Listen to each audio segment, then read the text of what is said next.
Chapter 271 The Hoarder, 11. Keek. Keek. The cannibal monster human elders were trembling. Their trusted king had fallen.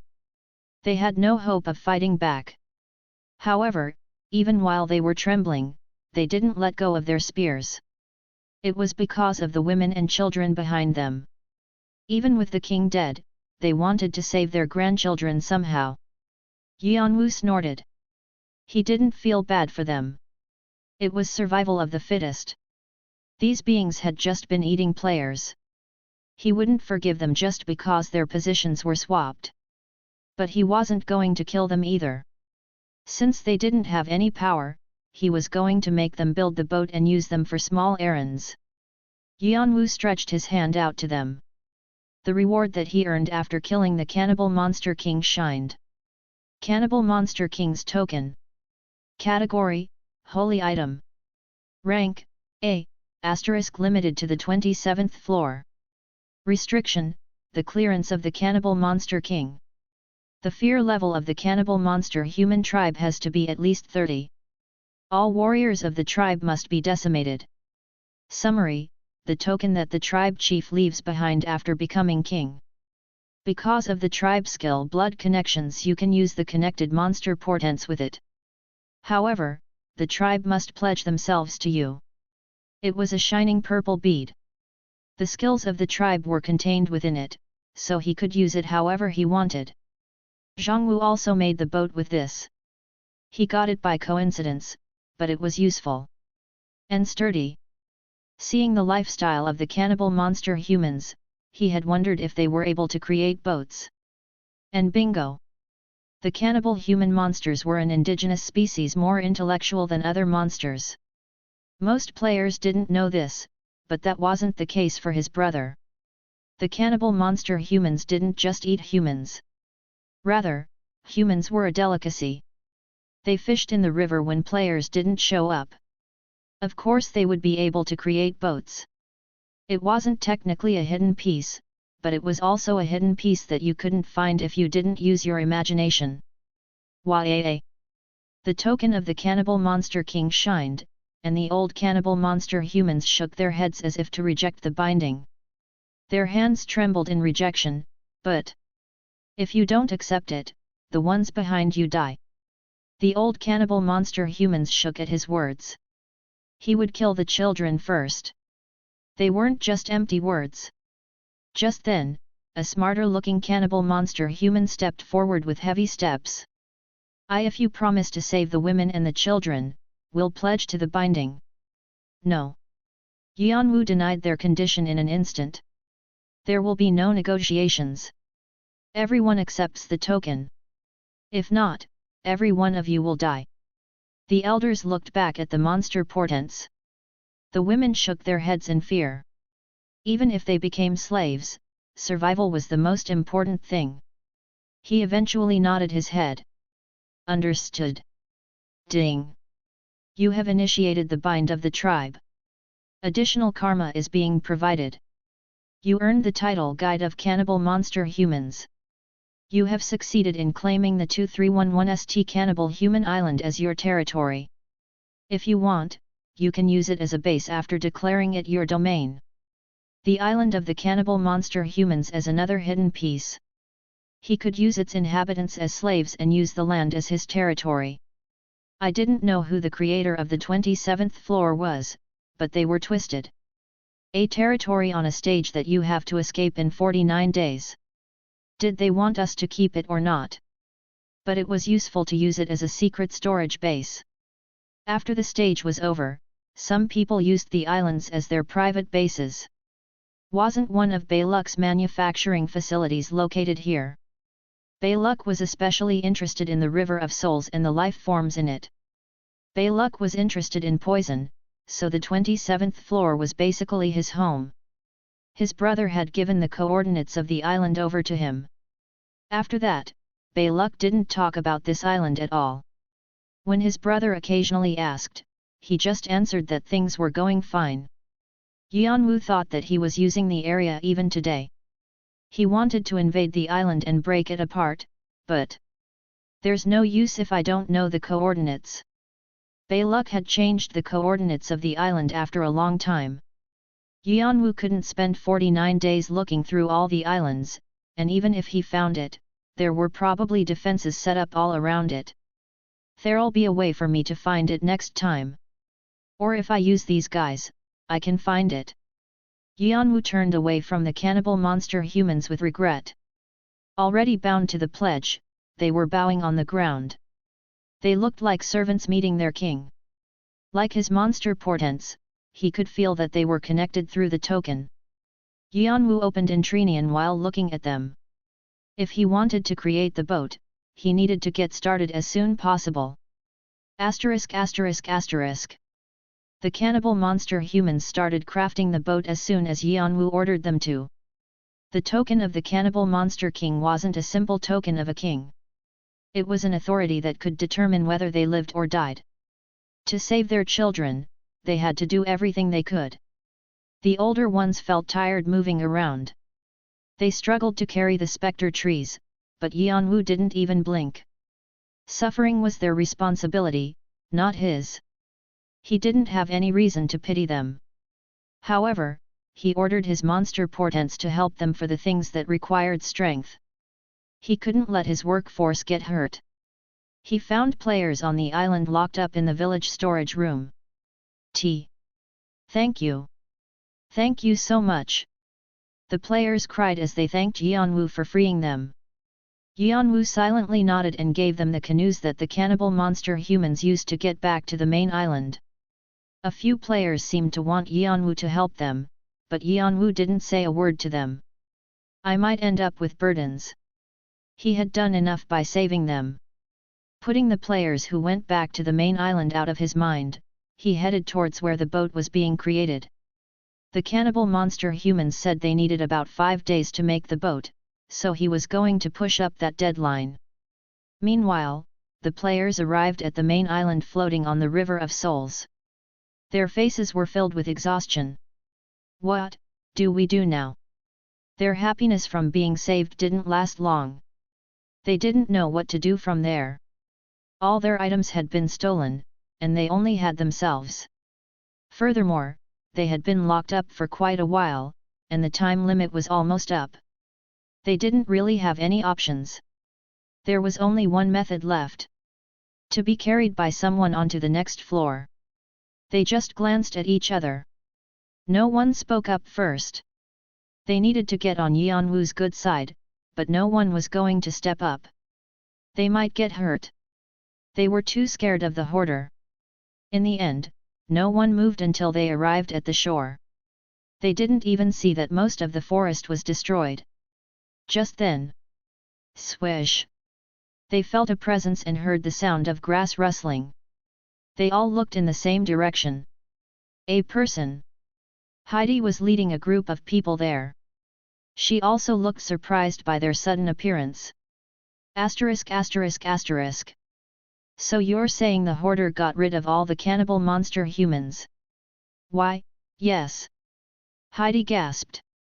She didn't really think he could do it, but he had. Then the shadow monster from back then was also the hoarder's. She didn't have any evidence, but considering the circumstances, it made sense. It was truly surprising. The shadow monsters that effortlessly killed the cannibal demonic creature were shocking by themselves, but Yeon-woo had even taken on the cannibal monster king alone. It was clear that the hoarder was more skilled than what was known to the public. After Orant and Ibrahimovic died, Heidi had searched for survivors in the forest with the rest of Team Trinity. She didn't think there would be any survivors, but it was only right to help them if there were. She wouldn't be like the 92nd Squad. Her comrades, Dylan and June, agreed with her. The specialty of an elf was love. It was a cruel tower, but Heidi still wanted to uphold some morals. Fortunately, there were quite a lot of survivors. The cannibal demonic humans had just focused on hunting for pleasure, and they didn't look at prey that was already hurt. There were about 60 players in Trinity now. This number was more than enough. The 26th floor had actually been harder. However, they all looked extremely tired. After jumping over countless hurdles of danger, they suddenly felt tired because it was peaceful. Also, the air isn't good. It's making our bodies heavy. Our minds are also becoming weaker. Heidi thought that it was going to be truly dangerous if this kept up. Dylan and June looked tired as well, but they could still move. She could also feel their strong determination to get through this stage. The other members were the same. So Heidi was going to cross the River of Souls using any way possible. Thankfully, they had the materials from the 92nd Squad, so it was easy to make a boat if they found Karen. The problem was the other survivors. It was right to leave them behind if they were going to be a burden. However, she was never going to do that. I don't want to be like father. Heidi bit her lips thinking of an old memory. Technically, these 60 people that followed her were all her people. She couldn't throw them away just because they made things harder. Some people might say she was being hypocritical, but she didn't care. There was only one way for her to save everyone and get to the 30th floor. We need the help of the Hoarder. But how? The Hoarder definitely wasn't someone who would volunteer to help first. He had a cold personality and would push people away if they were a bother. However, with her fairy eyes, she knew that Yeon-woo wasn't an evil person. He just looked that way because he did things coldly, but he wasn't a twisted person. It was easier to convince people like this. She just had to show him that would be helpful to each other. It all came down to one thing. The price. We have to make a deal. We can show that we won't be a nuisance and give the Hoarder something that he'll be satisfied with. But what do we have? What can we give? Yeon-woo had everything. Strength, charisma, and hidden pieces. On the other hand, they only had one thing. Their bodies. Still, even that was too lacking compared to Yeon-woo's subordinates. Wait, our bodies. Heidi opened her eyes. Then, she looked around. Before she contacted Yeon-woo, she had to convince them so they wouldn't say anything otherwise. She was confident that Yeon-woo wouldn't reject a deal like this. Tien, hello, I will be taking a break for the next 2 days. When I come back, a new week will be started for the cycle of 12 chapters. This chapter is not included in the release rate of 12 per week, so there will still be 12 chaps when the new week starts. Thanks for your support, SLR readers. Y'all are the best. Chapter 272 The Hoarder, 12. You want me to carry you? Yeon-woo narrowed his eyes at Heidi. Although he wasn't doing much, Heidi felt pressured. Her shoulders trembled slightly as she nodded. Yeon-woo judged Heidi highly. There was a big difference between being able to look into the eyes of someone you were asking a favor from and not. On the other hand, they're done for. The people who were looking at him from far away with pleading gazes, having given all the responsibility to Heidi, were pathetic. They were players from the 27th floor, but they were extremely weak. They would probably be eaten by magical creatures in the River of Souls when they crossed it or be prey for the pirates. Do I look that different from them? So much so that they're scared like that? Yeon-woo silently looked at Heidi. His boat, which was being made by the cannibal monster humans, was quickly taking form. The cannibal monster humans said they needed 4 days, but 3 days was enough at this rate. Anything was possible if you forced them to put their minds to it. Heidi had come in the middle of that process. She brought the players who were alive on the island with her and requested help. Yes. Of course, we won't ask for bulls like help out of goodwill. We'll give you half of the karma that we have. And while we're on the boat, we'll do anything you ask. The trivial work and such. Anything. Anything. Yes. Any. Can you be held responsible for what you're saying? Heidi was going to respond to Yeon-woo's question and became speechless. His indifferent eyes flashed slyly. He looked her up and down. Heidi unwittingly shook. She felt like a mouse in front of a snake, like her body had been dismembered to be observed. She couldn't breathe. All kinds of thoughts went through her mind. She felt scared and humiliated. She regretted saying anything. She felt like he was saying, "What are you going to do if I touch you?" Despite the fear, she bit her lips. She couldn't step back here. She couldn't let down the people who were counting on her. "I'll accept any conditions." At her words, PSSSSS. Everything that was pressuring Heidi disappeared like it was never there. Heidi subconsciously sighed out of relief. "You're a lot different from the 16th floor." Heidi was surprised at what he said. She never imagined he would remember her. The war with the Jeong-woo was a big event for her, but to the hoarder, she was probably just a background character. It had been too short. "It seems like it's because of other people's expectations of you. It's best not to be swung by those. One-sided trust and expectation always turn into disappointment." "What are you?" Heidi felt like his words were bitter and lonely, like he was talking about some time in the past. She was going to ask him what he was talking about, but Yeon-woo firmly cut her off. "You'll get to know in the future. If you want to get on the boat, fine. I'll accept." Heidi's expression turned brighter. She didn't think he would accept that easily. "However, there are conditions." Heidi swallowed with a nervous face again. "First, the payment is 90% of the karma you have. No haggling. We'll do it in front of Karen so you can't hide things, either." It was a powerful condition, but Heidi quickly nodded her head. In their positions, they would have to give up their life savings if he asked for it. "Anything else?" "You have to follow me unconditionally. I'll throw you into the river right away if you don't listen." "Understood. And lastly, don't pay attention to anything I do. Don't even come near the places I point out. If you don't follow this condition, I'll throw you into the river." Heidi's face brightened up again. She had worried that he would say something unreasonable, but they were all things she could understand. She nodded her head in agreement. She didn't forget to thank him. "I see they're the second bunch of slaves." Just then, Shannon said something strange. "The second bunch? The first bunch is over there, Shannon pointed at the cannibal monster humans. He seemed to be pointing at the people bound to Yeon-woo. Yeon-woo grinned. "Then they're pushed back a spot. To the second bunch and the third bunch." "Why? The first bunch is here." "Hey!" Shannon jumped up and down after Yeon-woo pointed at him and the monster portents, but Yeon-woo put him behind and looked at the people behind Heidi. It would have been fine to reject their offer, but there were two reasons he accepted it.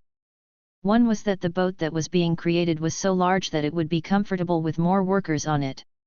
The second: "They're lacking a lot, but I think they'll be useful if they're put to work." He saw someone who was worth considering for the first time since he entered the tower. She was responsible and had leadership. He could help her fill in areas where she was lacking. However, if there was a con, it was that she seemed to place importance on living up to other people's expectations of her. That needed to be fixed. She would probably change her mind about that soon, anyway. "I'll have to keep an eye on her." Yeon-woo looked at the joyful survivors and turned around. There, the cannibal monster humans were moving busily. ******. Meanwhile, in the clan house of the Fantasy Regiment, Carden was rushing around after having read the report that came from below.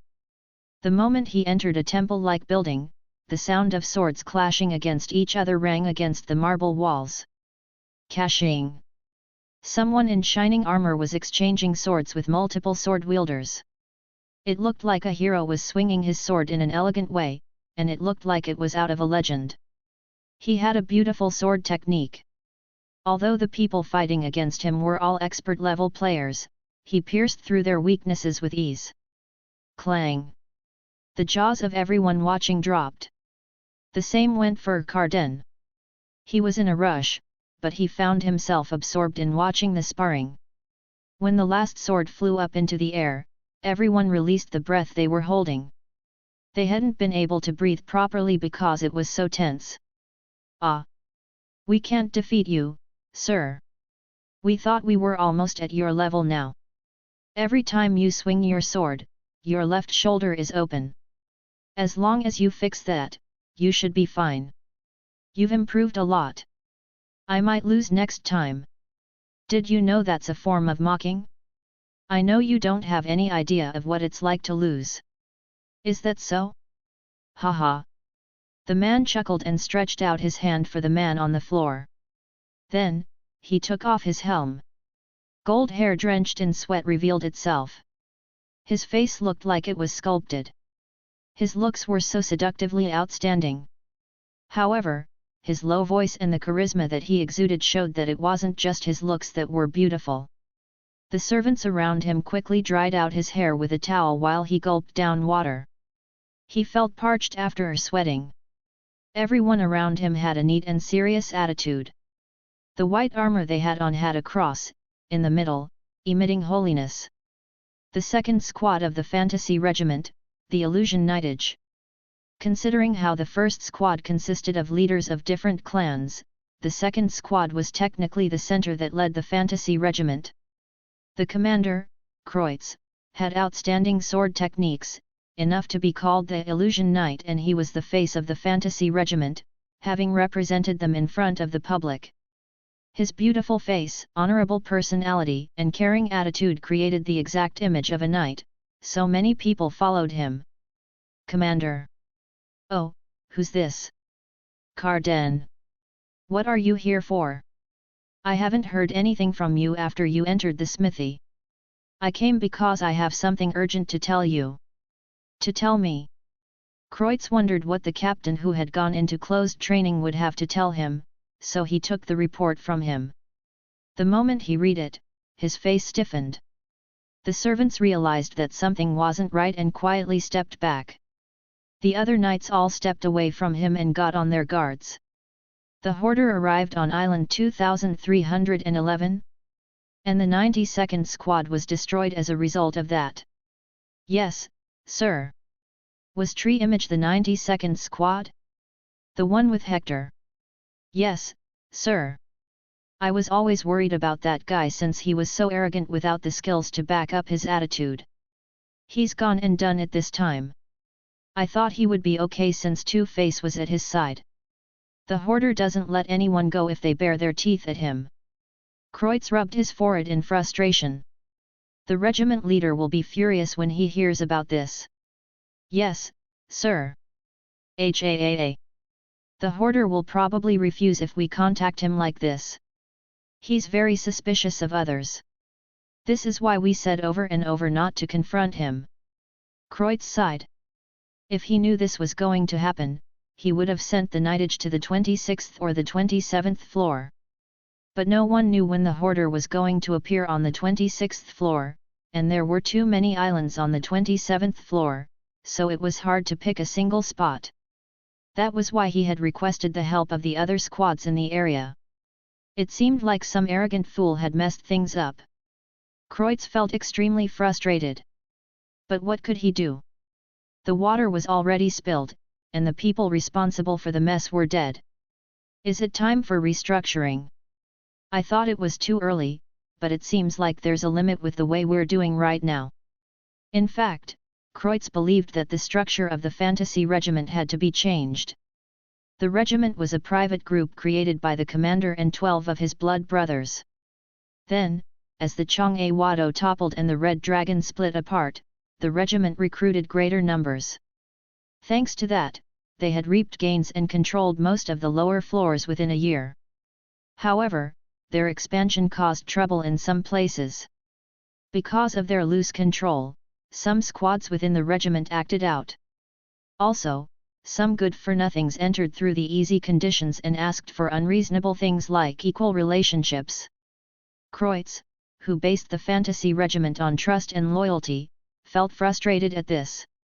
They didn't listen no matter how much they attempted to rein them in, and if they used force, they would always get complaints.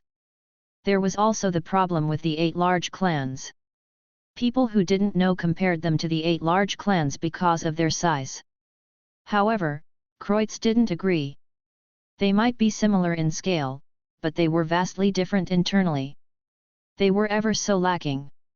Loose control, wide management, and their number of rankers. Everything was lacking. Still, the 8 large clans didn't look too kindly on the regiment. They just weren't able to do anything because of the tensions between themselves, but if they had the chance, they would try to rip them apart. Also, it wasn't just the fantasy regiment that had grown during the time of confusion. There were a few new clans that were as large or skilled as them. They had to win in the competition with them somehow. In the end, for the fantasy regiment to grow to even greater heights, they had to take care of the things that happened within their site and restructure their organization. We need the leader for that, but since he doesn't go outside. Kreutz sighed, thinking of the regiment leader who would have left from closed training. He knew how much the regiment leader cherished Yeon-woo and what kind of relationship they had, so he didn't know what he was going to do now. Yeon-woo was someone they had to recruit as an ally, never as an enemy. Then, what about the hoarder? Where is he? I heard he already floated his boat onto the River of Souls.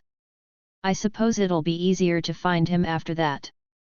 Deliver this to the squad that's near the river. Fix the misunderstanding and, never mind. I'll do it myself this time. Yourself? Carden was surprised, but Kreutz nodded heavily. Of course. We have to fix the misunderstanding face to face. Carden's expression hardened. Kreutz realized that there were some things that Carden didn't say. Is something the matter? I don't recommend you go yourself. Why? There are reports that Triton just arrived on the 28th floor. What? Triton was one of the 4 emerging clans along with the fantasy regiment. They were famous for having the god of the seas, Poseidon, back them up. They were all violent and uncivilized. Kreutz despised them. That wasn't the end of it. Also. Carden squeezed both his eyes shut as he finished his sentence. There are reports that the Bloodland and the White Dragon sent spies at the Hoarder's appearance. Chapter 273 The Hoarder, 13. Chapter 273 The Hoarder, 13. Team, HH, Thursdays, Yahiko, 2/12. Qua. There was a boat splitting through the water.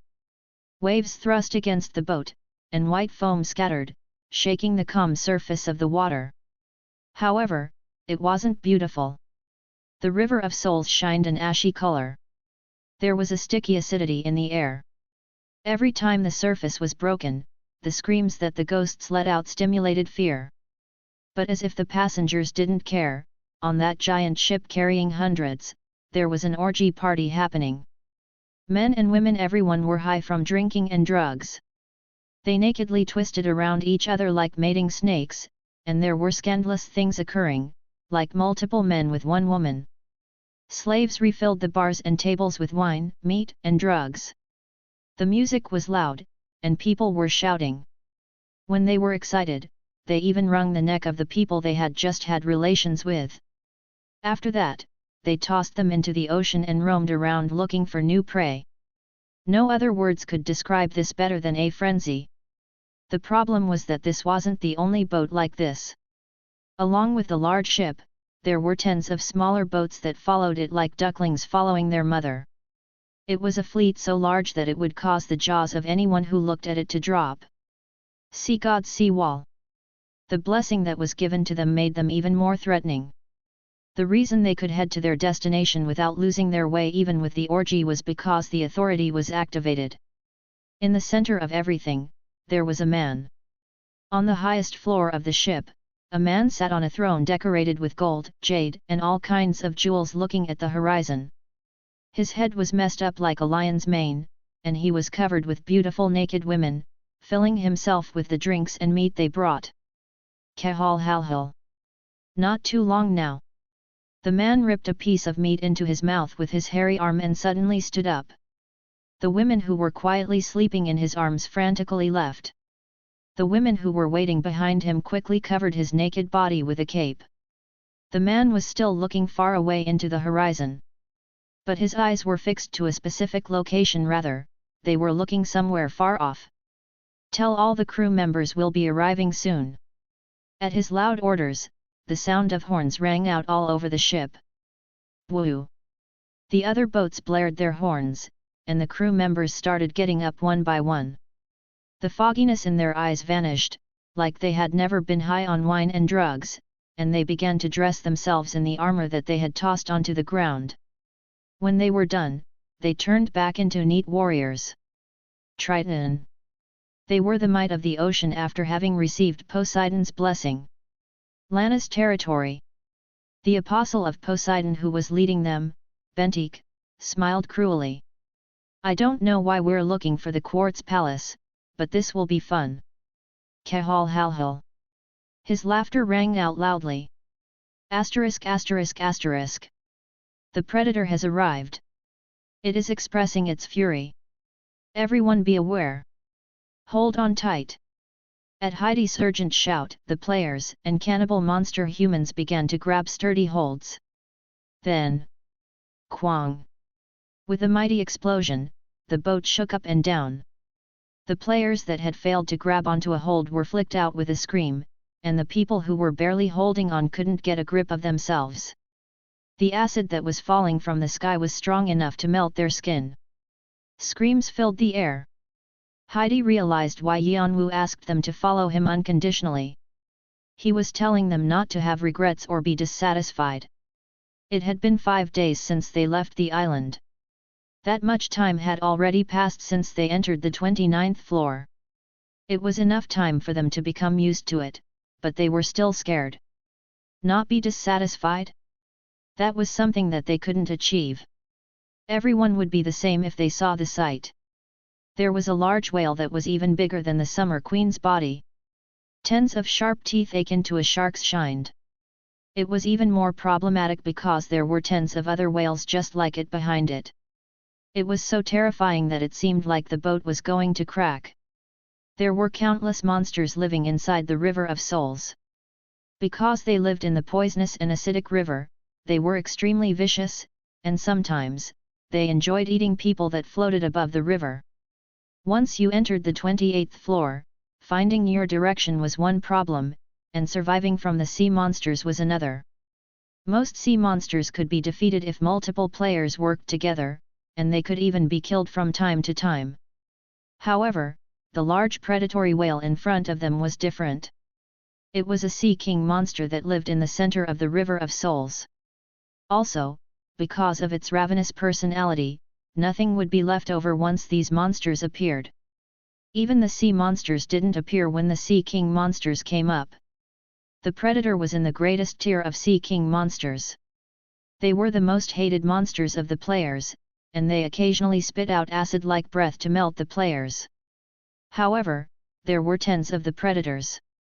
They dug into each other and pushed their heads into each other's wounds. Foundations of blood shot up and turned the blackish river red. The smell of blood wafted in the air, and the screams of ghosts rang out over and over again. The predators continued their hunt. Why didn't the hoarder go another route and go this dangerous way? There are other, calmer areas. Is there a reason for this? Heidi had so many things she wanted to ask the hoarder, but she stayed quiet because one of the conditions was not to interfere with what he was doing. And right now, it was more important to focus on not being flung out of the boat. Her gaze was focused on the heads of the predators.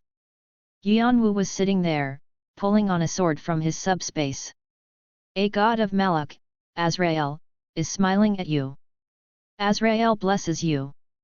A god of Olympus, Thanatos, is gleeful. A demon of Jeoljo, Vimazaldara, looks at you with strange eyes. Anubis is watching you. Guillotine is satisfied. Angkao claps.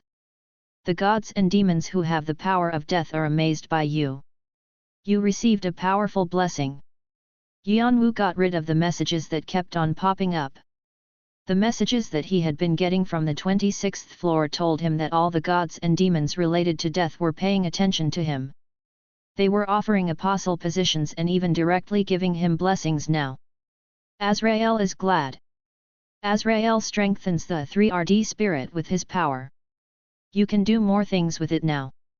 Azrael awaits your choice. Azrael pretty much seemed to consider Yeon-woo his apostle now. He was the most proactive out of all the gods related to death, but it was also probably because one of the 4 authorities that Yeon-woo had chosen was his. The proficiency that was highest was the 3rd spirit. Azrael's influence over Yeon-woo became larger, and he was happy at the jealousy of the other gods and demons. I see it's true that he's a god that likes to be haughty. Of course, there was a being that was furious too. A demon of El Infernal, Agars, is telling the other gods and demons not to be greedy for what's his. The gods and demons all ignore him. Most of them ignored him. He was ranked 2nd within El Infernal, but after losing his power on the 23rd floor, he was nothing more than their punching bag. Yeon-woo pulled out the grid.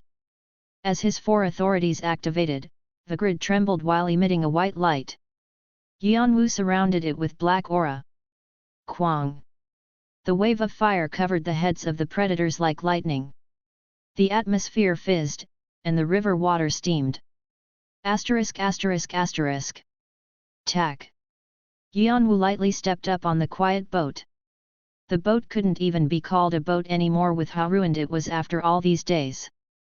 He could see the cannibal monster humans fixing the broken sections. The boat really looked like a ghost ship with all its tatters. The players looked at him in fear. They didn't even think about the fact that they were on the same boat as the cannibal monster humans.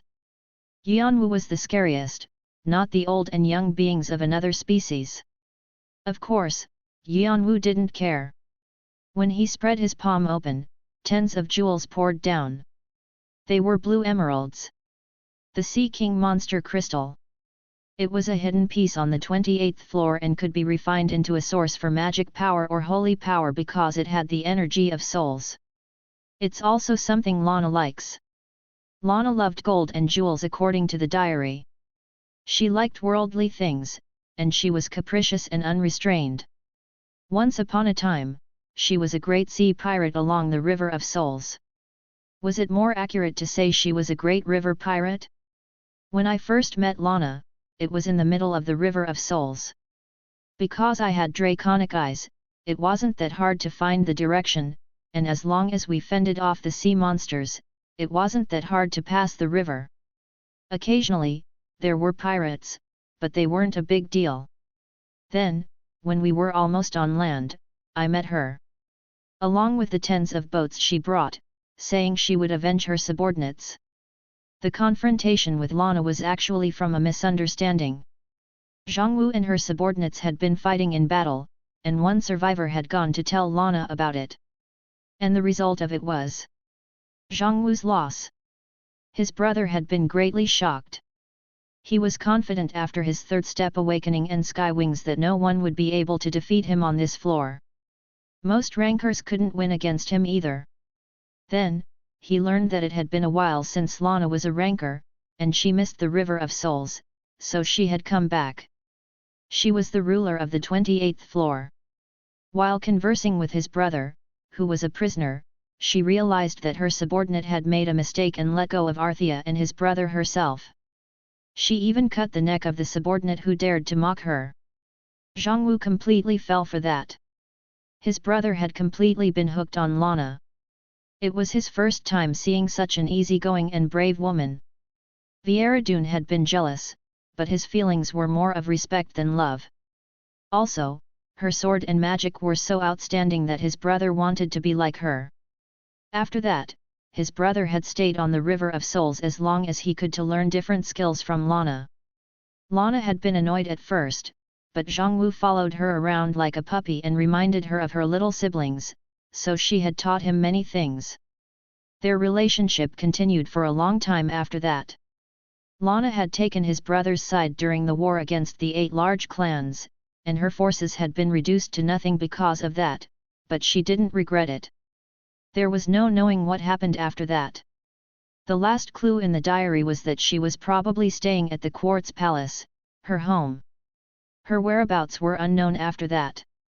But I'll probably be able to find her soon. Considering Lana's personality, she wouldn't stay still even after all that had happened. It was most likely that she was raising more forces secretly on the 28th floor. And she might have already come back out.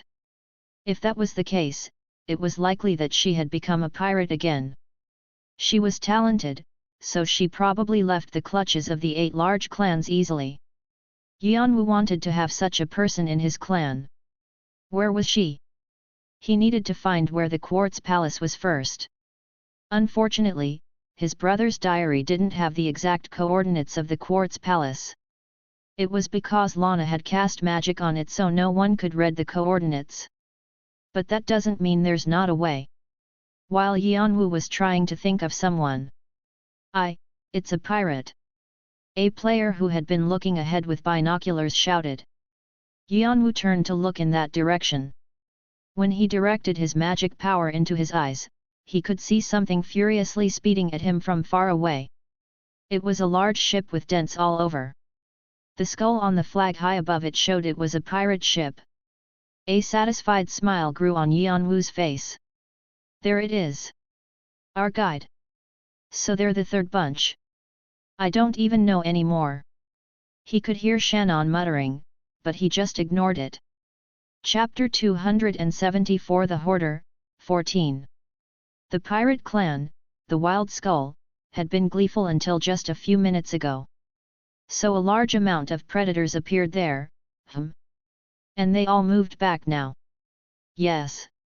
We can't find any traces of the predators on our radar, so we can just go and collect them. Hew. I thought something big was happening with tens of predators gathering. I didn't know it would be such a good thing for us. The pirates all guffawed together as they turned the boat around. Predators usually showed up because there was a lot of prey for them to feast on, such as ships and navies with lots of people on them. But tens of predators had suddenly disappeared.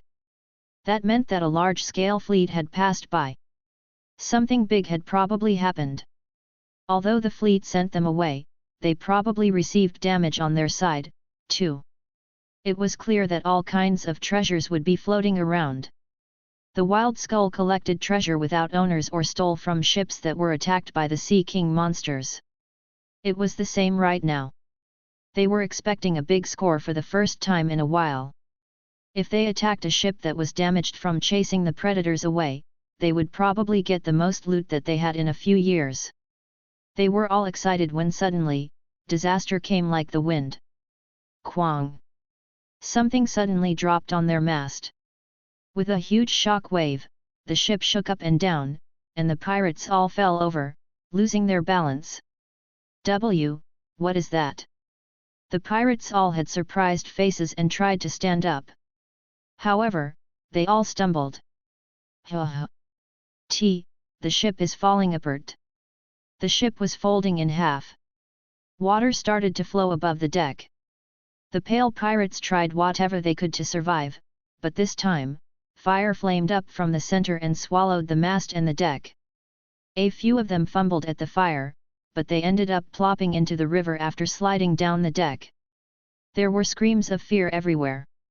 The people who had barely gripped the columns or ropes could rest easier, but the hand of death was at their necks too. Fire above or the river below. The only difference was whether they would burn or melt to death. Their faces paled further with every second. Just then, Yeon-woo bent over to look down at them. Do you want to live? The moment they saw the mask Yeon-woo had, they realized that they had walked into their own graves. Everyone knew the mask of the hoarder. He was the rookie who had finished off the Summer Queen. I want to live. I'll do anything you ask for. Please spare me. Yeon-woo nodded with satisfaction. Sheesh. Your personality is, you know you're not in the position to judge the Martial King, right? He could hear Shannon speaking, but he pretended like he didn't hear anything again and spoke to the pirates. Do you know where the Quartz Palace is? The Quartz Palace, are you talking about the Blue Rose? The Blue Rose. It was the name of the pirate crew that Lana led. Right. It's already been several years since the Blue Rose went off the grid, so we don't. Kwang. Yeon-woo powerfully stomped his left foot. As he did, the entire ship shook, and cracks split into the wood. It was precariously on the edge of collapsing any second. The speed at which the water flowed in became faster. The faces of the pirates turned frantic. But I know someone who might know them, ac.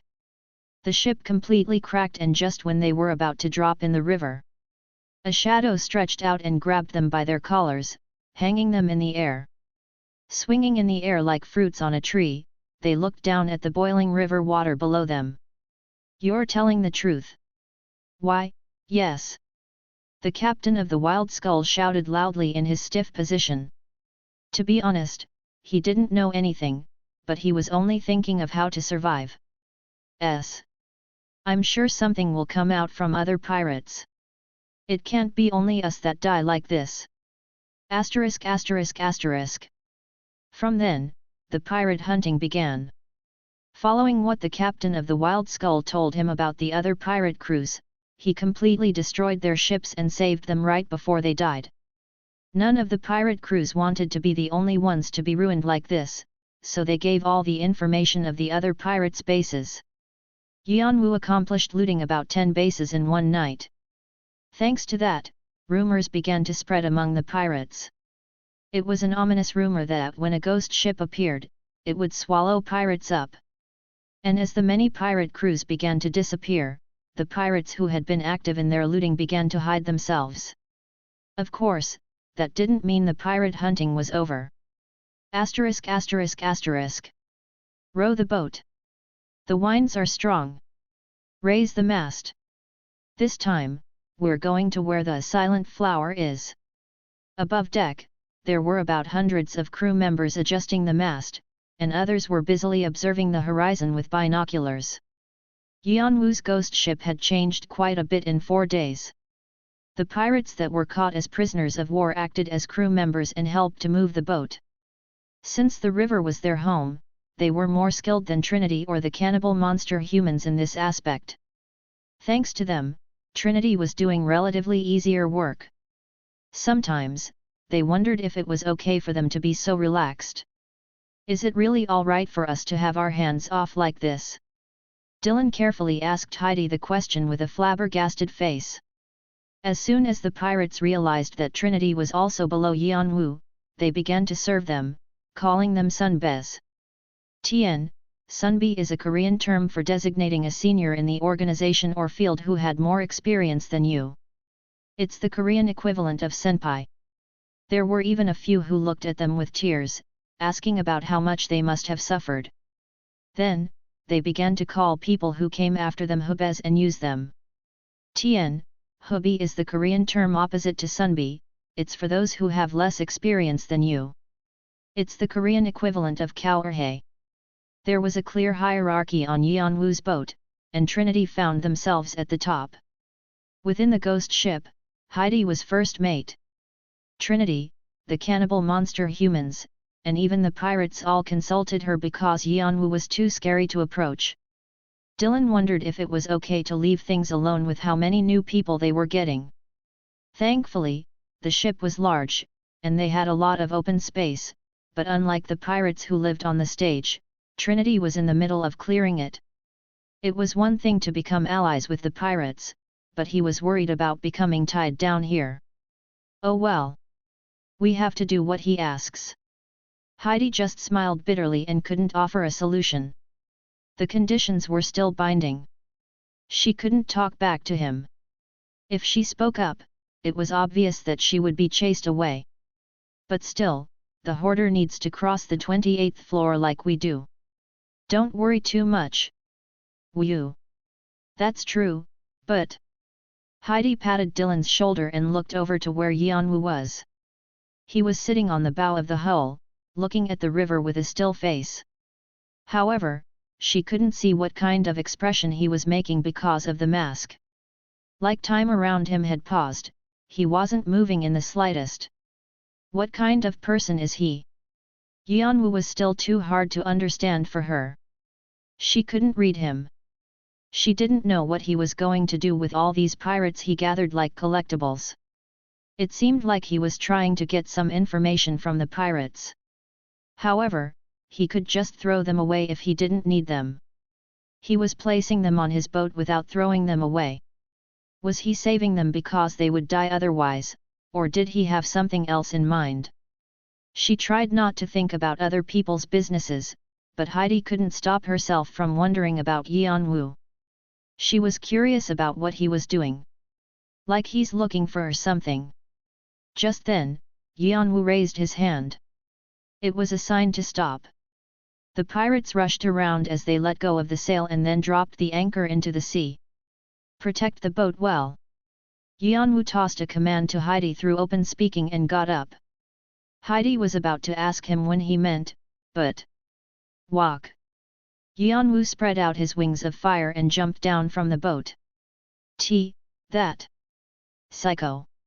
The crew members all shouted in shock, but Yeon-woo was already sinking into the river with his wings of fire around his body. Everyone looked stunned. Shock buzzed through the air. The first person to get herself together was Heidi. He had ordered for her to protect the boat. That meant he was coming back. She didn't know what he was thinking, but she realized that this was all planned. If so, what she had to do was already decided. Clap! Heidi clapped her hands together. The murmuring crew members turned to her. Heidi spoke with serious eyes. The hoarder will return. Please stay in your positions until he does. ******. KRRRR. Yeon-woo was sinking deep into the river of souls. The ghosts and sea monsters floating around approached him when they discovered him, but they quickly moved away from him with fear when he used his authority. The third spirit. The authority that the god of death, Azrael, had given it to him, so it was a superior property than what they had, and with the blessings he had continued to receive from the 28th floor, it had more functions. Yeon-woo looked at a shining castle he could barely see through the dark water. It was a large castle that was more like a palace. It was so fancy that it reminded him of the ones in stories. That was the Quartz Palace. Yeon-woo smiled faintly looking at Lana's headquarters. Who would have imagined that under the River of Souls with sea monsters and sea monster kings, there would be such a palace? Most pirates just thought that the Quartz Palace was Lana's territory, they didn't know exactly what it was. Even the 8 large clans couldn't find the Quartz Palace. Lana used that to her advantage well. If she's gathering more forces, she'll probably use the Quartz Palace as her headquarters. Yeon-woo moved along where the blue rose worked and began to search using his spirit familiars when he saw something similar from the diary. This was also the reason why he had been looking at the surface of the water sitting on the bow. It was to look for the Quartz Palace. Fortunately, his spirit familiars found the location quickly. Yeon-woo consecutively used Blink and approached the Quartz Palace. He was going to meet his brother's teacher who cherished his brother very much. He was looking forward to it. She might still have the necklace that Jeong-woo gave her.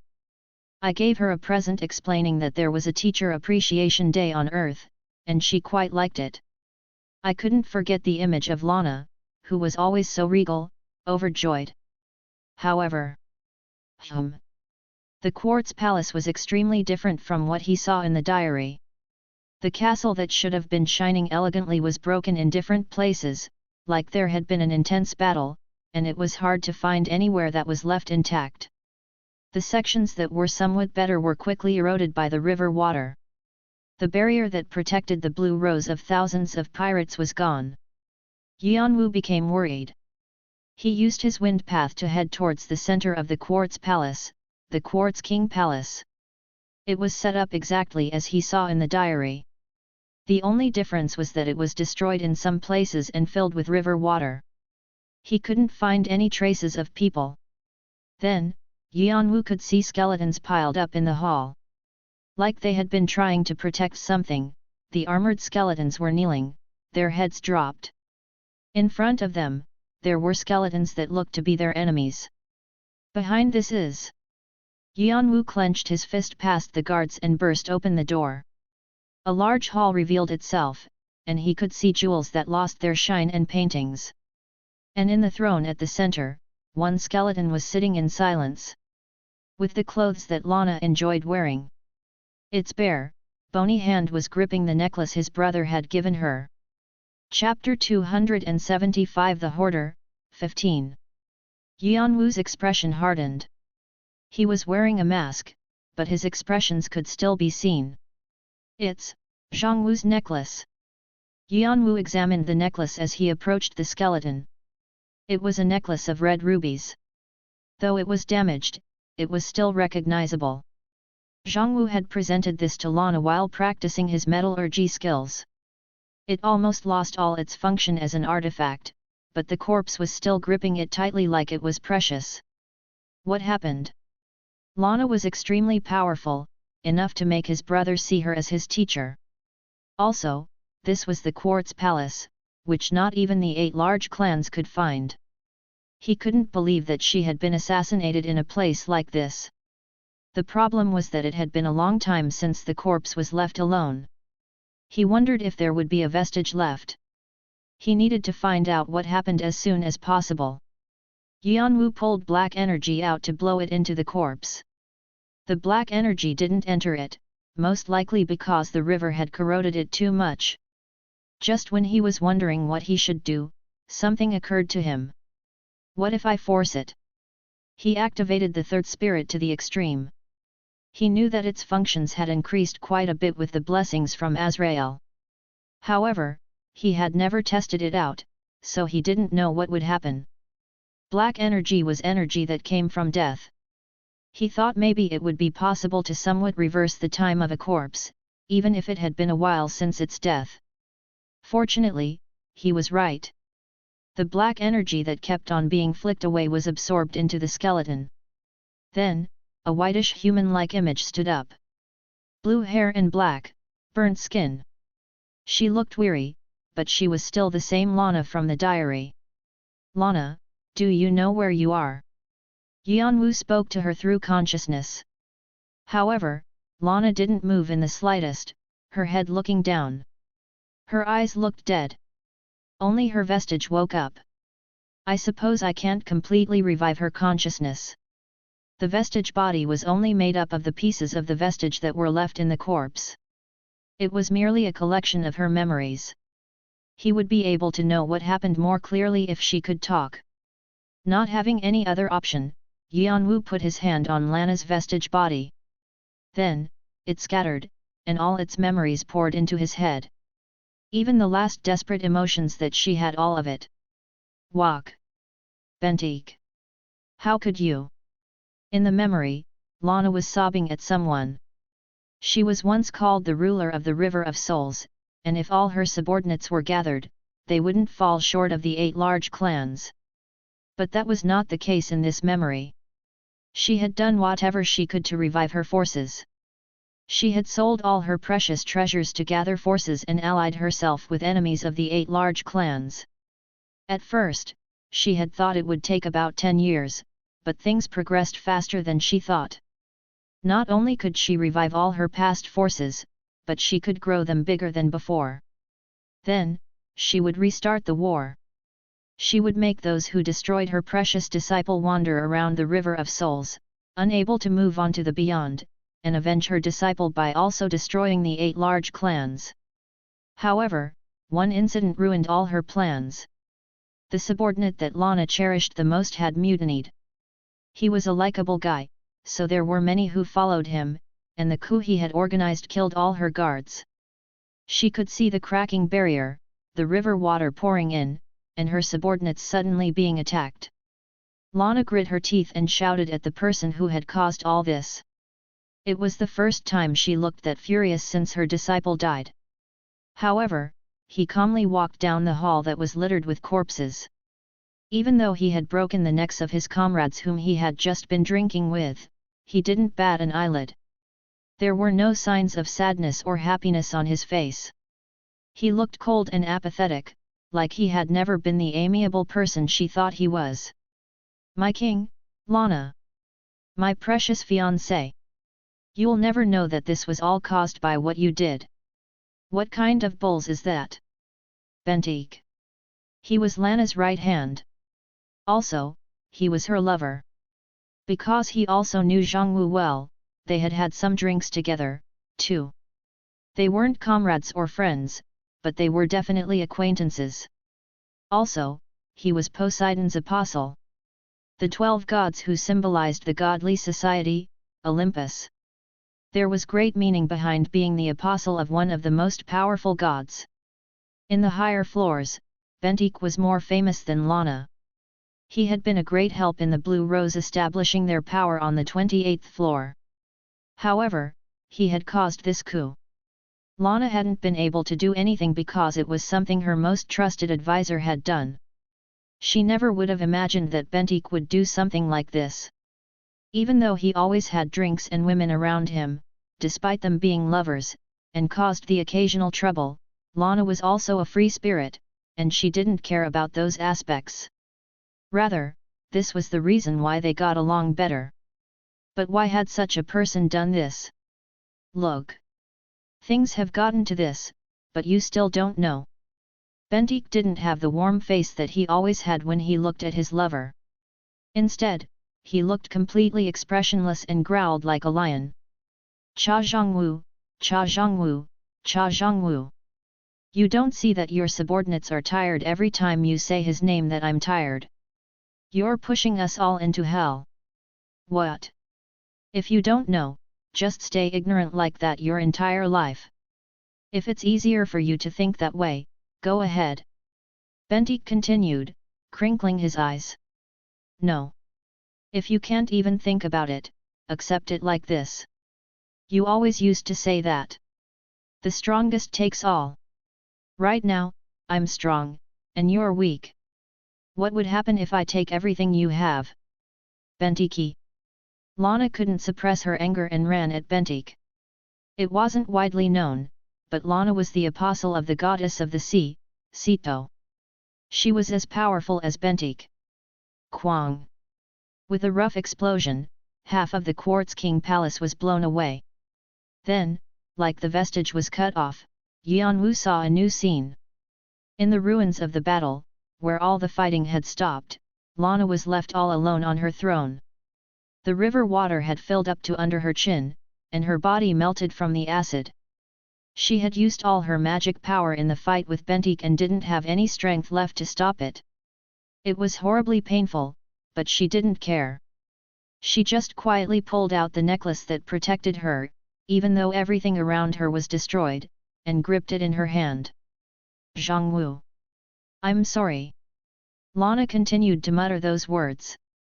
She slowly closed her eyes. Her strengthless body was completely locked under the rising river water. Asterisk asterisk asterisk. Yeon-woo pulled himself together like he was flicked out from something. His emotions had synchronized with the vestige for a moment to the point that he was confused whether he was Lana or himself. Bentik's betrayal, does this have something to do with why Poseidon doesn't like me? He only thought that it was because he had talked about killing gods and disgracing the name of gods. It seemed like there was more to it than he had thought. There was no way a god that was near omniscient wouldn't know about the relationship between his brother and Lana and the deep grudge that would be placed between himself and Bentik. He had just excused himself with reasons that sounded true. Poseidon and Yeon-woo were bound to be enemies someday. He knew that Yeon-woo's plans for revenge included a few gods and demons, and that was why Poseidon was trying to get rid of Yeon-woo before he could actually get on his nerves. How ridiculous! After seeing what Lana went through, rather than feeling heated, he felt colder. Survival of the fittest was normal in this world. What had happened here was just one of those events. However, what angered him was that Lana hadn't forgotten about her affection for Jeong-woo until the end. And it was up to him to avenge them both now. There were holes in the vestige, so he didn't know everything, but from the way Bentik spoke, it seemed he had no other choice, either. But that's none of my business. Whatever the reason, Yeon-woo wasn't going to let this tide over easily. If they became enemies, they would be enemies, there was nothing more to it. Agar's looks at you with a cruel smile. Agar's offers an even greater power. He tempts you, saying you'll need more power for revenge. Agar's looks at you with expectant eyes. Athena looks at you sadly. Hermes is silent. There is no reaction from the godly society, Olympus. Poseidon looks at you with sharp eyes. Then. PSSSSS. Like she had completed her duty, Lana's corpse crumbled apart. The necklace slowly fell to the ground. As soon as Yeon-woo got himself together, he grabbed the necklace. A quest has been created. Sudden quest / Sito's resentment. Summary: the goddess of the old seas, Sito, has a deep-seated grudge towards Poseidon and his apostle for killing her apostle. However, Sito isn't able to resist Poseidon, most likely because she lost a lot of her strength. But after all her waiting, she was able to find a method. Kill Poseidon's apostles as Sito wills. While the quest is in progress, Sito will give you grace and blessings that are equivalent to what an apostle receives. Time limit, unlimited. Rewards. Sito's present. Sito's blessing. Sito's authority.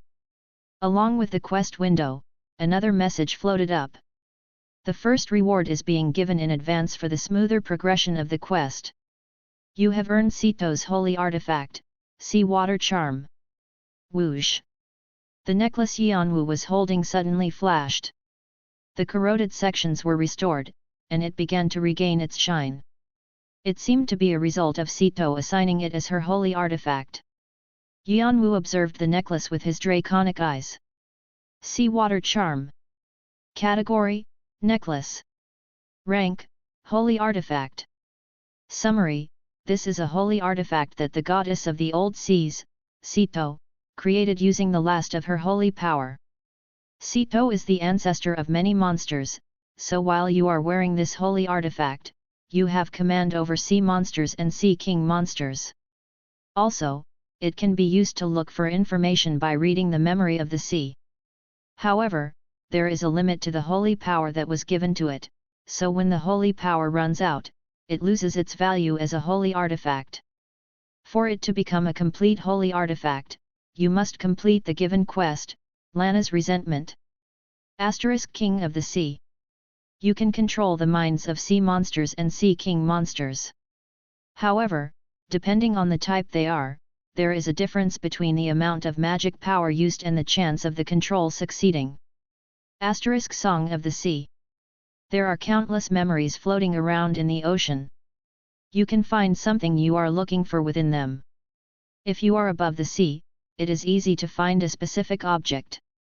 This holy artifact is what made Lana the ruler of the 28th floor. It was something that even his brother had wanted. Just by controlling the sea monsters and sea king's monsters, it would be hard to have enemies in the River of Souls. Of course, there were limits to the power, but just having it was a great help to Yeon-woo. That was probably how deep Sito's resentment towards Poseidon was.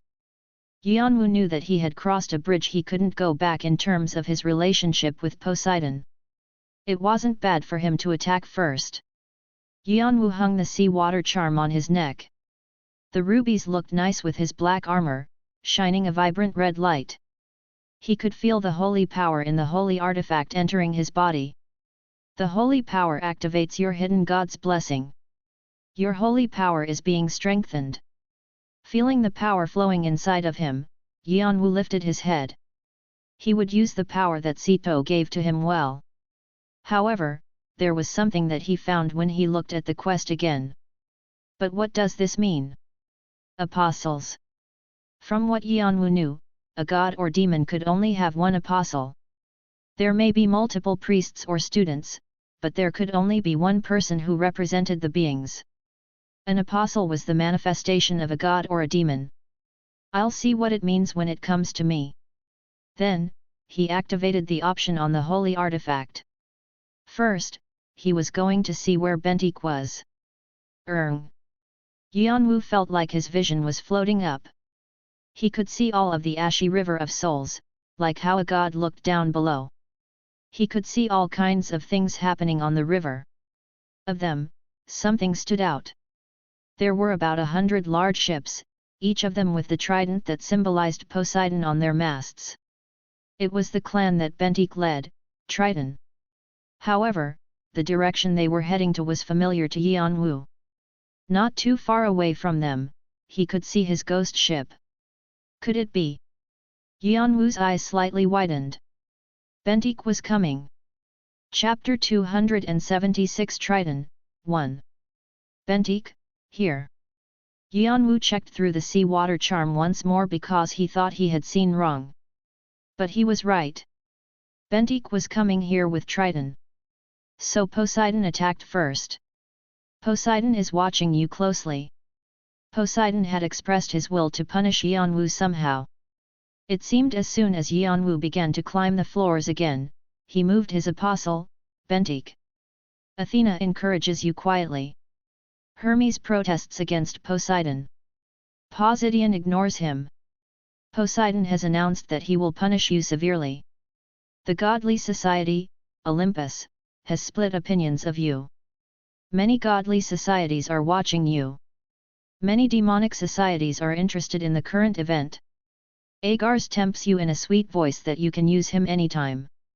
Hondan doesn't say anything. Azrael looks at you expectantly. He hopes for many deaths in the future. He has blessed the authority, the 3RD spirit. With the consecutive blessings, the 3RD spirit has climbed a step. After finding Bentik, Yeon-woo realized that there was a significantly greater amount of gazes on him. This had been a hot topic on the 98th floor, so they were probably curious how a god would punish someone. I wonder how they think of players down below. Do they think of us as a game? Yeon-woo thought that was likely. The word avatar that was used in games came from avatra, which meant descent or embodiment. Gods and demons used their avatars to interfere down below.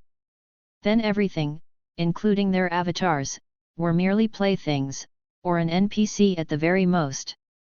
He suddenly thought that the lower world was nothing more than a source of amusement for the gods and demons trapped on the 98th floor. A place they didn't care about but interfered with when they were bored. Poseidon said he was angry, but he might be punishing him just for his amusement. Many gods have mysterious smiles at your thoughts. Many demons burst out laughing. They ask when you'll be confronting Poseidon. Agar stays silent.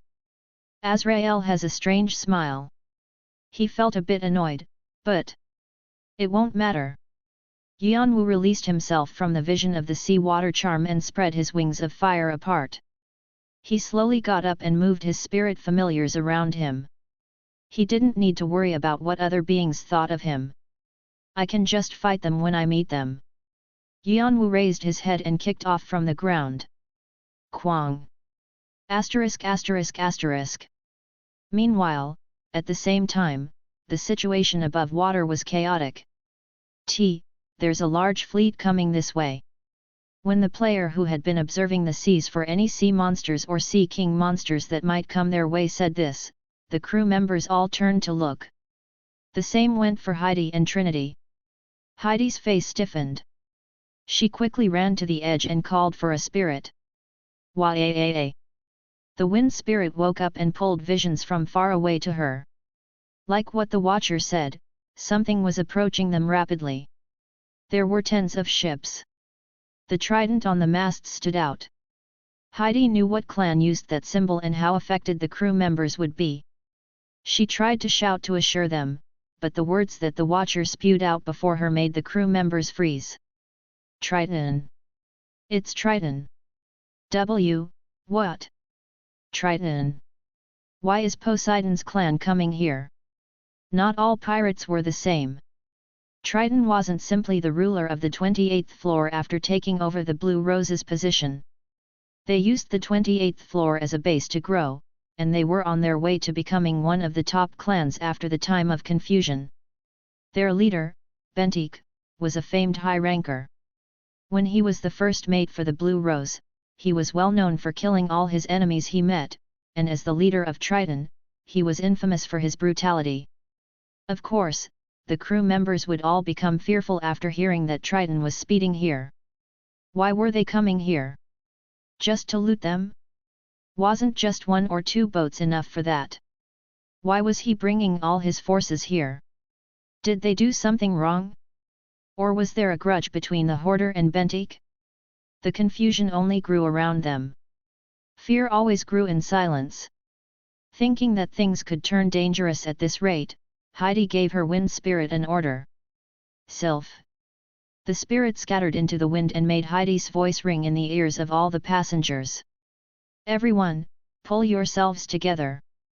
The passengers all jumped in surprise, but it was effective. They quickly pulled themselves together and looked frantically at Heidi.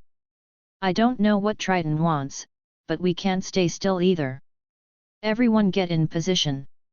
To your positions. To each of your positions. They began to move to each of the roles that they were assigned. Yeon-woo hadn't ordered it specifically, but Heidi had already assigned positions to every crew member. She had created a manual for them so they wouldn't be lost, and it was useful now. The manual described what to do when met with a sea monster or sea monster king. Still, the crew members couldn't help but be scared even in their positions. With Yeon-woo's absence, they didn't know what to do. No, even if he was here, they didn't know if he could take them on. There was nothing they could do but look at Triton with trembling gazes. Heidi used all her magic to wrap different spirits around the ship. She was a healer, so her spirit magic was relatively weaker, but she could still control a lot of spirits like most elves. While the nervous silence continued, tens of Triton's ships appeared. Each of their ships was as large as Yeon-woo's ghost ship, and they approached it in a line. Then, they drew a large circle around the ghost ship. All of their masts were directed towards the ghost ship. The ghost ship didn't budge as this was happening. Every time the crew members expressed their worries, Heidi assured them by saying it was okay. Even as she did, she didn't miss what Triton was doing. If Triton had appeared with enmity, they wouldn't have surrounded them like this. They would have attacked them first. The ghost ship would already be sinking into the river, crushed beyond repair. But still, they just had their cannons ready and weren't attacking. It meant they had something to say. Heidi decided to place her hopes on that. She also wished that Yeon-woo would quickly realize the danger they were in and come back. Just then, a ship approached the ghost ship. A single man stood under the flag with the trident symbol on it. His thin figure and sharp eyes were memorable. He shouted with a voice filled with magic power. The hoarder! Where is the hoarder? The crew members just glanced at each other, not answering. Eventually, Heidi stepped forward. The hoarder isn't here right now. The man looked Heidi up and down with a frown. Who are you? I'm in charge of the ship while the hoarder isn't here. He'll be back soon, so if you tell me what. You don't seem to be the girl of the one-horned tribe that the hoarder travels with. Well, I guess it doesn't matter.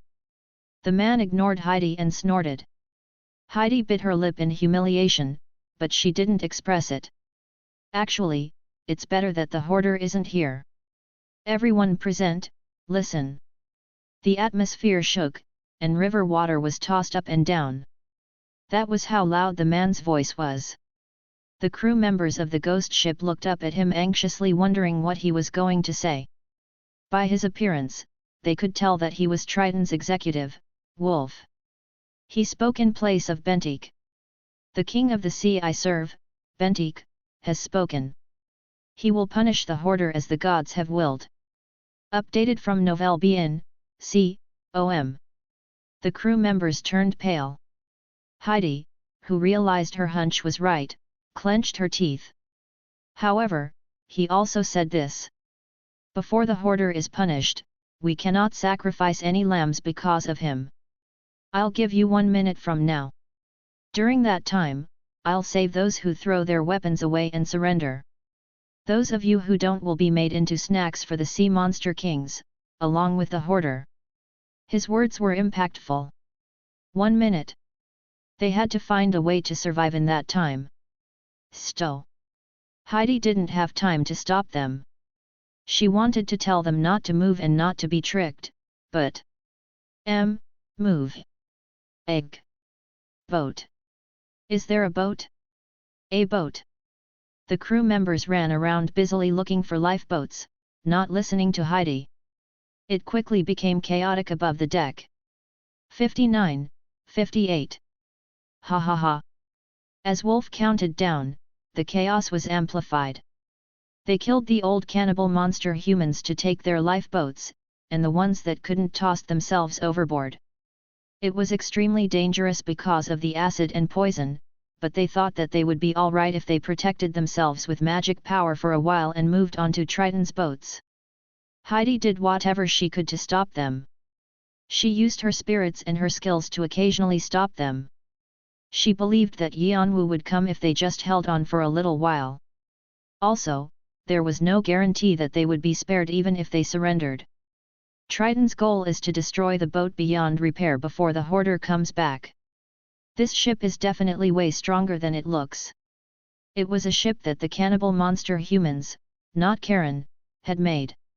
She had never heard or seen of this hidden piece before, so she didn't know that there was some kind of secret to it.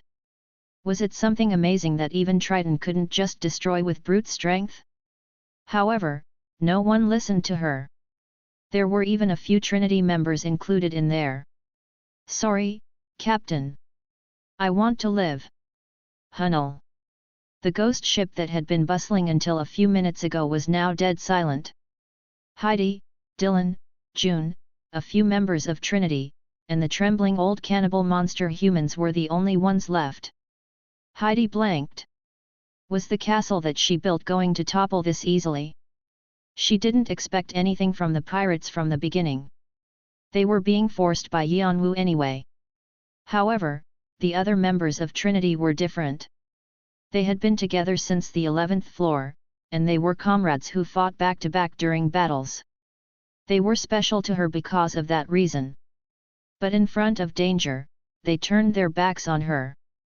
There wasn't anything like past friendships or camaraderie here. What you know might not be everything. Just then, she remembered what Yeon-woo said. At the time, she didn't think it was of importance. But looking back at it now, that wasn't the case.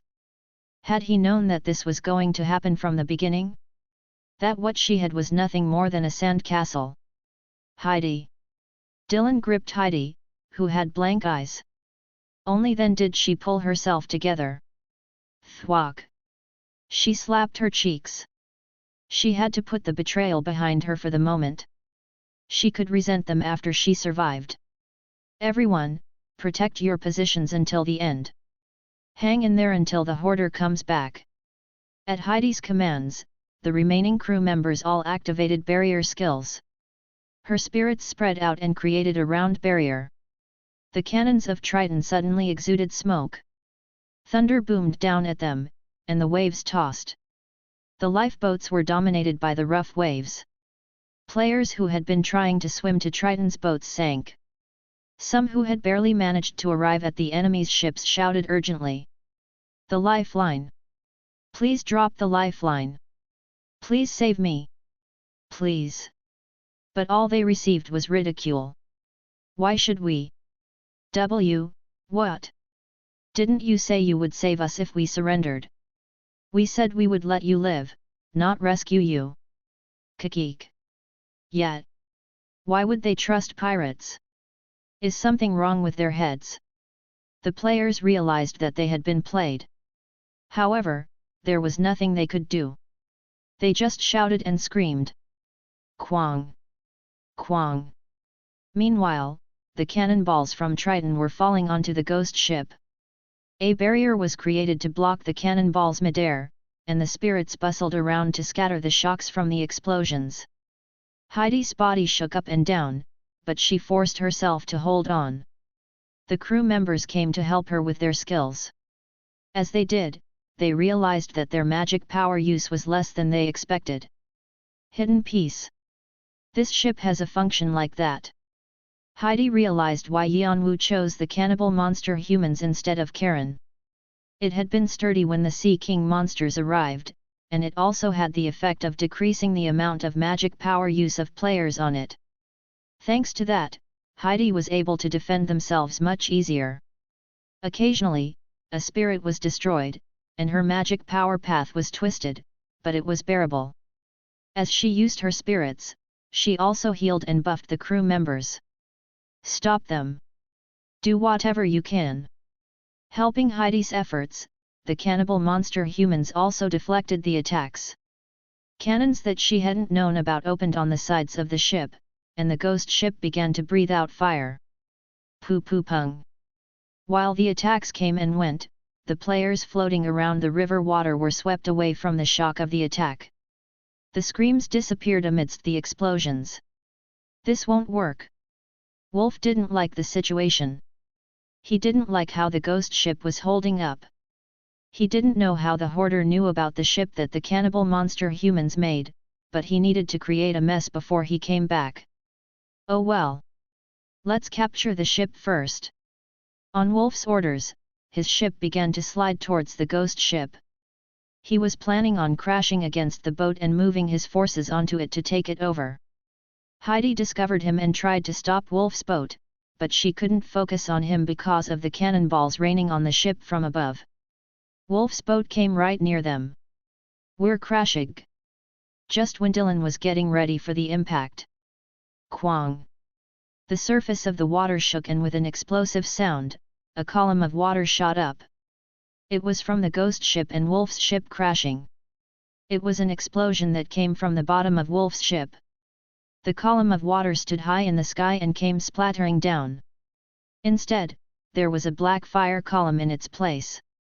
Krrrrrrrr. Wolf's ship sunk into the river water, split in two, unable to fight back. It was so sudden that Wolf and the other players of Triton couldn't do anything.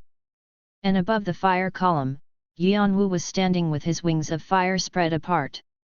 Chapter 277 Triton, 2. It's the Hoarder. The Hoarder is here. Get him. As soon as Yeon-woo appeared, Triton immediately let the captains of each boat know. The captains moved busily. They quickly got ready for Yeon-woo's imminent attack. Unlike the 92nd Squad of the Fantasy Regiment, who had underestimated Yeon-woo, Triton had gathered information about Yeon-woo before this. From his contribution in the endless world of night, to how he dealt with the 9 dragon sons, how he fatally attacked the Summer Queen, and what kind of power he had after the 26th floor. They considered him to be at least at the level of a ranker.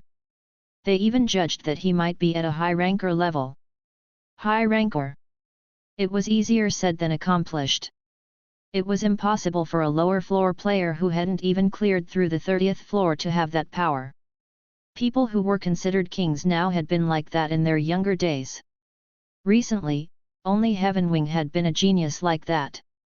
Also, the people in Triton who judged Yeon-woo highly heard that he had been ranking first place on all the floors, and they thought that he might be someone who could resist Alforoni. Whatever the limits of his power were, as of now, Triton was on their guards against Yeon-woo. High rankers didn't care about the numbers of their enemies. Each of them had 1 or 2 extremely powerful skills, so they could only be stopped when someone who was equally as powerful as them stepped up, or if they had a barrier system that could stop such a person. Fortunately, Triton had a barrier system. Poseidon generously gave his authorities to what was basically his cult. The greater their courage, the more buffs and defense power they received. Everything else aside, this was the territory of water that Poseidon ruled. The River of Souls was quite literally a river of souls with countless ghosts roaming around it, so it was deeply affiliated with gods who ruled over death, but since it was in the form of water, Poseidon's influence would be greatest. Even though Yeon-woo had activated the unbelievable wave of fire, they were confident that they could stop him. That was, until they found something attacking the bottoms of their ships. Quang! Quang! What is that? Sea King monsters. They're Sea King monsters. Predators are attacking the bottom of the ship. Why are they suddenly? Quang! The river waves crashed again, and a great number of other Sea King monsters like the predators popped out and began to attack Triton's ships. Predators chewed the bottoms of the boats with their teeth, and the ones with long, snake-like bodies wrapped around the boats to destroy them. The players of Triton were vastly surprised by the sudden attack of the Sea King monsters, and they were forced to turn their attention to them. King of the Sea. At the moment, the holy artifact of Sito that Yeon-woo had around his neck, the Sea Water Charm, was shining brilliantly. The other option in the holy artifact had activated to control the Sea King monsters. When Yeon-woo discovered Triton's navy, he hadn't come up to the surface immediately but gathered the Sea King monsters nearby first. Maybe if they were on land, it would be better, but on the river, Poseidon's territory, he was disadvantaged in many ways. Also, even though his skills had grown to the point that the number of his enemies didn't matter, a large gap between their numbers would still be difficult. If the ghost ship was captured while he was dealing with Bentik, it would be Yeon-woo who would be on the edge of the plank. Because of that, Yeon-woo brought over the Sea King monsters in order to make Triton disordered. A great amount of the holy power within the Sea Water Charm was used, but it was definitely effective. The Sea King monsters were hard even for Triton to deal with. With tens of them causing chaos, of course their lines would be messed up. The most annoying part about the Sea King monsters was that most of them had a high intellect. They quickly hid under the water when Triton fought back and appeared again to attack the players on deck when they saw the chance. Triton didn't have the chance to focus on Yeon-woo with the situation at hand. This was the timing that Yeon-woo had been waiting for. Pat. Yeon-woo used blink and appeared on a ship surrounded by predators. Watch! The captain tried to shout out in warning, but... Kwang! Yeon-woo was already swinging the grid. As black aura emitted from it, a wave of fire flamed up, and the deck collapsed with a large explosion. Black smoke soared up into the air. Fire gobbled at the deck. River water flowed through the cracks of the boat, and the ship sunk, split in two. Save me! Och! The pirates surrounded by fire jumped into the river water screaming. However, they were only swept away by the angry waves or became snacks for the Sea King monsters. In an instant, it was pandemonium. Yeon-woo nonchalantly activated blink again and moved to his next target. It was Ship 12, the one closest to him. Hey! The 12th ship captain, Karhite, who had been waiting for him, crumpled his face and powerfully swung his halberd. Yeon-woo's head was almost crushed as strong winds whirled around him, but he blocked the attack with Vigrid, and wrapped himself with wings of fire, activating blink again. He appeared right in front of Karhite. His attack landed exactly on his solar plexus. Kwang! Kook! The armor Karhite had been wearing bent inwards, and he was blown away from the impact. He crashed on the sail. With his crushed intestines, he died right after. Crack! Kookyaku! The sail couldn't bear the shock and toppled to the side. At the same time, the ship tilted, and the bow was bent perpendicularly. Yeon-woo gathered magic power in his feet and crushed the deck. The ship that had already lost its balance was completely destroyed, and black fire soared up from where Yeon-woo was. The black fire looked like fire from hell, and it was hot and sticky. Also, it was greedy. It touched the river water, but it wasn't extinguished. Rather, it flamed up even more. The black fire created from holy fire, aura, and consciousness was a magical creature that wouldn't be put out unless Yeon-woo wanted it to. Yeon-woo's attack didn't stop there. Where sparks flew, columns of black fire soared up and threatened the other boats. In fact, a few ships were almost destroyed because of it. And there, from the shadows, monster portents poured out. With the strengthened third spirit, the monster portents that had higher stats moved from the fire and river water like it was nothing, massacring Triton's players. Ships sank one by one, and when 15 ships disappeared, Triton felt that it was in danger. Sea King monsters came without end from the River of Souls, and now, the black fire moved above the river water toward them. The shadow monsters they couldn't see put them on edge. Updated from Nouvelle Bien, c. Om. Furthermore, Whenever Yeon-woo used blink, the ships were destroyed without even having a chance. The net that they had created to trap Yeon-woo and the ghost ship had ended up becoming a double-edged sword for them. Split apart. Get as far away from him as possible. Judging that their forces would be crushed at this rate, the captains scattered away from the net they had created. The ships all turned around to run away from Yeon-woo's territory. It was the complete loss of Triton, the ruler of the sea. ******. Even while the situation was worsening, the captain's ships with Bentik on it didn't budge. Kahal. What a fun game of fireworks!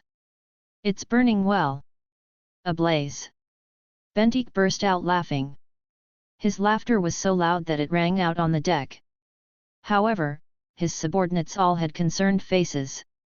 They could see Yeon-woo moving through the air with his wings of fire, chasing after the escaping ships. The Sea King monsters also didn't stop their attack. The ghost ship that had been attacked wasn't on the defensive anymore.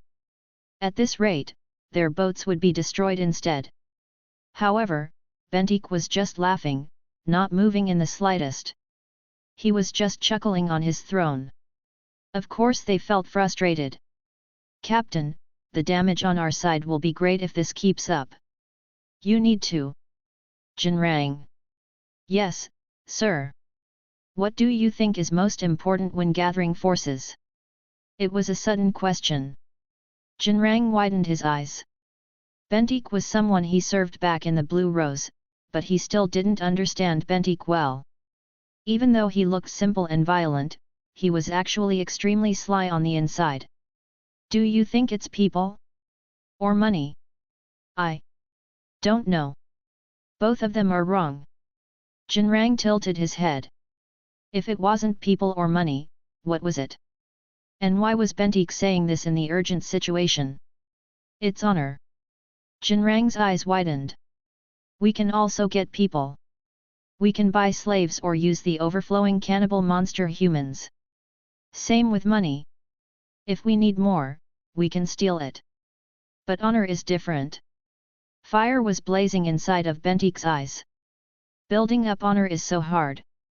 It's also hard to spread it far and wide. There are so many things that get in the way of it.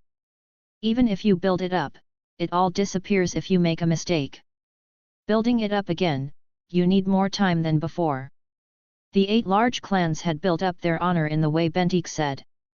"My ex-lover, Lana, lost that honor. She always won, but eventually she kneeled to the 8 large clans. That was why the Blue Rose toppled. She struggled to recreate it, but in my eyes, it was all a waste. Re-establishing it?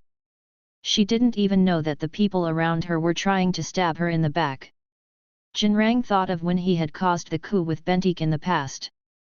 Back then, Lana really did seem possessed by something. The wise and sly Lana was gone. She was always angry, wanting revenge, and disillusioned, as if always on drugs.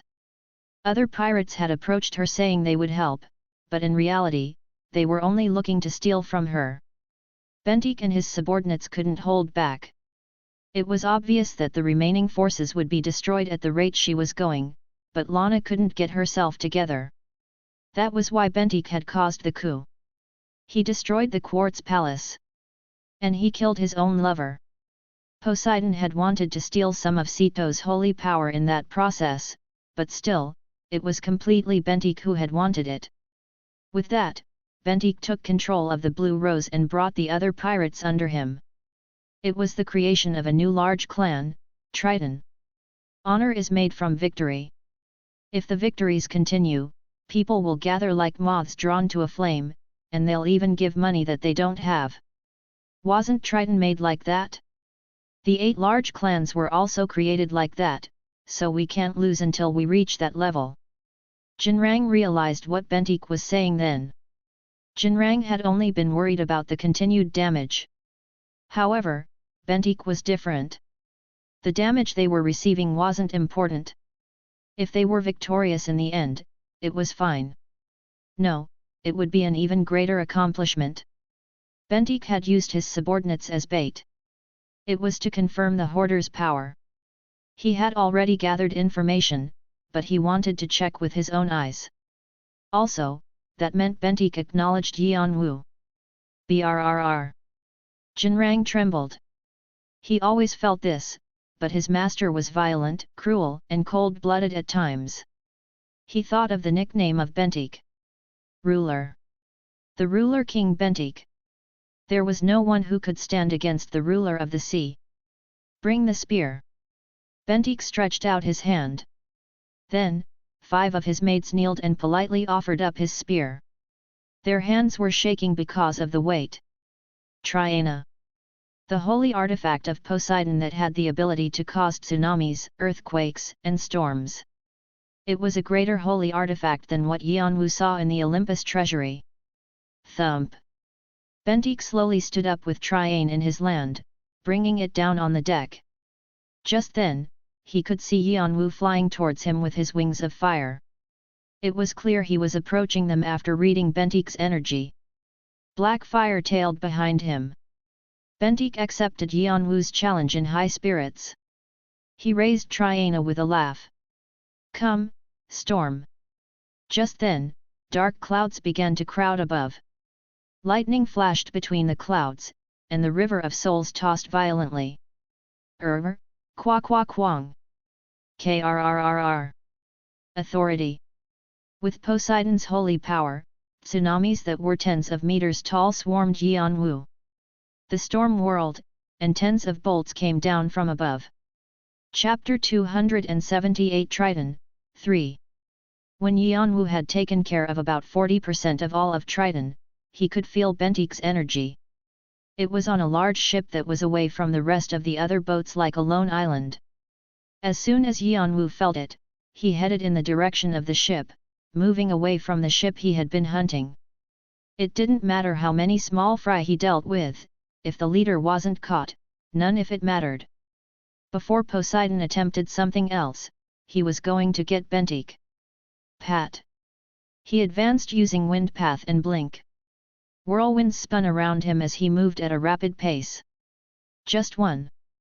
He was planning on breaking the large ship Bentik was on with just one hit. A speedy wave of fire was something that even Yeon-woo was afraid of. Just then, he could see Bentik standing up from his throne with a spear-like weapon, using it as a cane. It was a trident about 3 meters long. The sapphires on the trident had a strange charm. Suddenly, Bentik released his magic and holy power. Yeon-woo realized that he was about to use the authority that Poseidon bestowed upon him. But the range of Bentik's authority was wider than he thought. The holy power spread across the river of souls and reached the sky, carried by the wind. You can release this much holy power. Just when Yeon-woo looked up at the sky in surprise. Kwa kwa kwa kwang. The dark clouds that were gathered in the sky spewed down lightning. The storm crashed as tsunamis that were tens of meters tall rose to trap Yeon-woo. This wasn't a simple authority. A disaster. A great power that moved nature itself. Nature gods were amongst the top of gods. If you had a great holiness on top of that, the authority would become a disaster.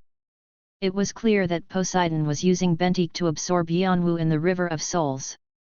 Yeon-woo clicked his tongue. He had originally planned to blow away the ship that Bentik was on, but he had no option but to release it now. Yeon-woo twisted his body and drew Vigrid. The wave of fire that was condensed in the black aura released at once. Speed and circulation were added to it, and it was combined with the 72 Bien. Wave of fire. Holy fire.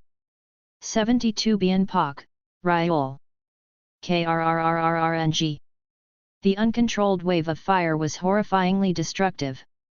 Not only did it sweep away the tsunamis that seemed like they were going to cover the entire world, it also swallowed the lightning that came from the sky like it was nothing. A powerful light spread out, as if the sun had exploded, and the aftershocks continued to hit the environment around it. The tsunamis evaporated, and the dense fog dried up. The river of souls was tossed more violently than before and shook the ship that Bentik was on. The hot heat wave burned the skin of the players on deck. Players that had subconsciously gasped screamed at the pain that they inhaled into their lungs. However, the screams couldn't be heard because they were buried under the great explosion. Then, kwa kwa kwang. This time, lightning bolts of fire came from where Yeon-woo was to Bentik's ship. It was a lightning wall that had been created by combining the 72 bien. He was going to sink the colossal ship by swinging down the grid. However, Jinrang and the players who guarded Bentik were skilled. They protected the ship from the fire lightning using their skills and artifacts. It wasn't easy. Because it was such a powerful attack, they experienced the same effect as being hit by a large hammer. The shock waves beyond the barrier weren't easy to deal with either. The ship bobbed up and down. It was cracked in some areas, and a burning smell wafted around it. What made them even more frustrated was the excruciatingly hot air. The horrifying heat that was hard to believe was created by a human was leaving a black trace along the ship. What is that? Triton's players who had barely been creating a barrier trembled. They had definitely examined Yeon-woo thoroughly. When he had fought against the 9 dragon sons, Apophyses shedding on the 26th floor, the cannibal monster king on the 27th floor, they had examined all his powers, and they had judged that they could catch him even if Bentik didn't step up. Poseidon's authority could be used easier in the River of Souls. They considered themselves superior in terms of the surroundings too. However, that wasn't it. Had he gotten stronger in that short time? Or had he been hiding his abilities? Or did he just not need to reveal them? Whatever the reason was, Yeon-woo's powers were greater than they had thought. He wouldn't fall short when compared to their leader, Bentik. Hween. Regardless of whether they were surprised, Yeon-woo's eyes under the mask were indifferent. He was mechanically bringing the grid towards them, like he was only focused on sinking them into the River of Souls. Strong winds that had been swept away from the shock waves began to blow over. The simmering heat wave caused a large whirlwind, and the River of Souls began to boil. Steam blew around. Yeon-woo was planning on exploding a wave of fire once again, this time with an abundant amount of magic power. Since things were already like this, he wanted to confirm the strength of his wave of fire too. Where else would he be able to do this? The only people in front of him were his enemies. Like that, the strong winds were tightly gathered around the grid. The grid shook like it was going to break any moment, and it emitted a blue light. Just when he was about to swing it, the space in front of Yeon-woo opened, and Bentik appeared. He had a violent and cruel expression, as Yeon-woo had seen inside the diary and Lana's vestige. There was one difference. His energy had evolved. Bentik harshly hit Yeon-woo's head. There were blue beads in his hand. Yeon-woo couldn't tell for sure, but it looked like the condensed holy power of the River of Souls. Crunch! Krrrng. Fire and columns of water clashed and created whirlpools in different directions. The 2 whirlpools pierced through the atmosphere, and an even larger tornado was created. A large tornado that stretched from the River of Souls far into the sky was created. Explosions coming from inside the tornado spilled out. Droplets of water poured down, then evaporated in the simmering atmosphere. The River of Souls began to boil like lava. The waves tossed, and the storms crashed. In the center of that, Yeon-woo circulated his magic circuit and swung the grid in a straight line. Bentik gripped Triana in his hands and swung it upward. Chong! Quang! With the sound of metal clanging between them, a column of water soared up high above them once more. Water that was gathered into a sharp blade cut Yeon-woo's chest, and fire and lightning fell on top of Bentik's head.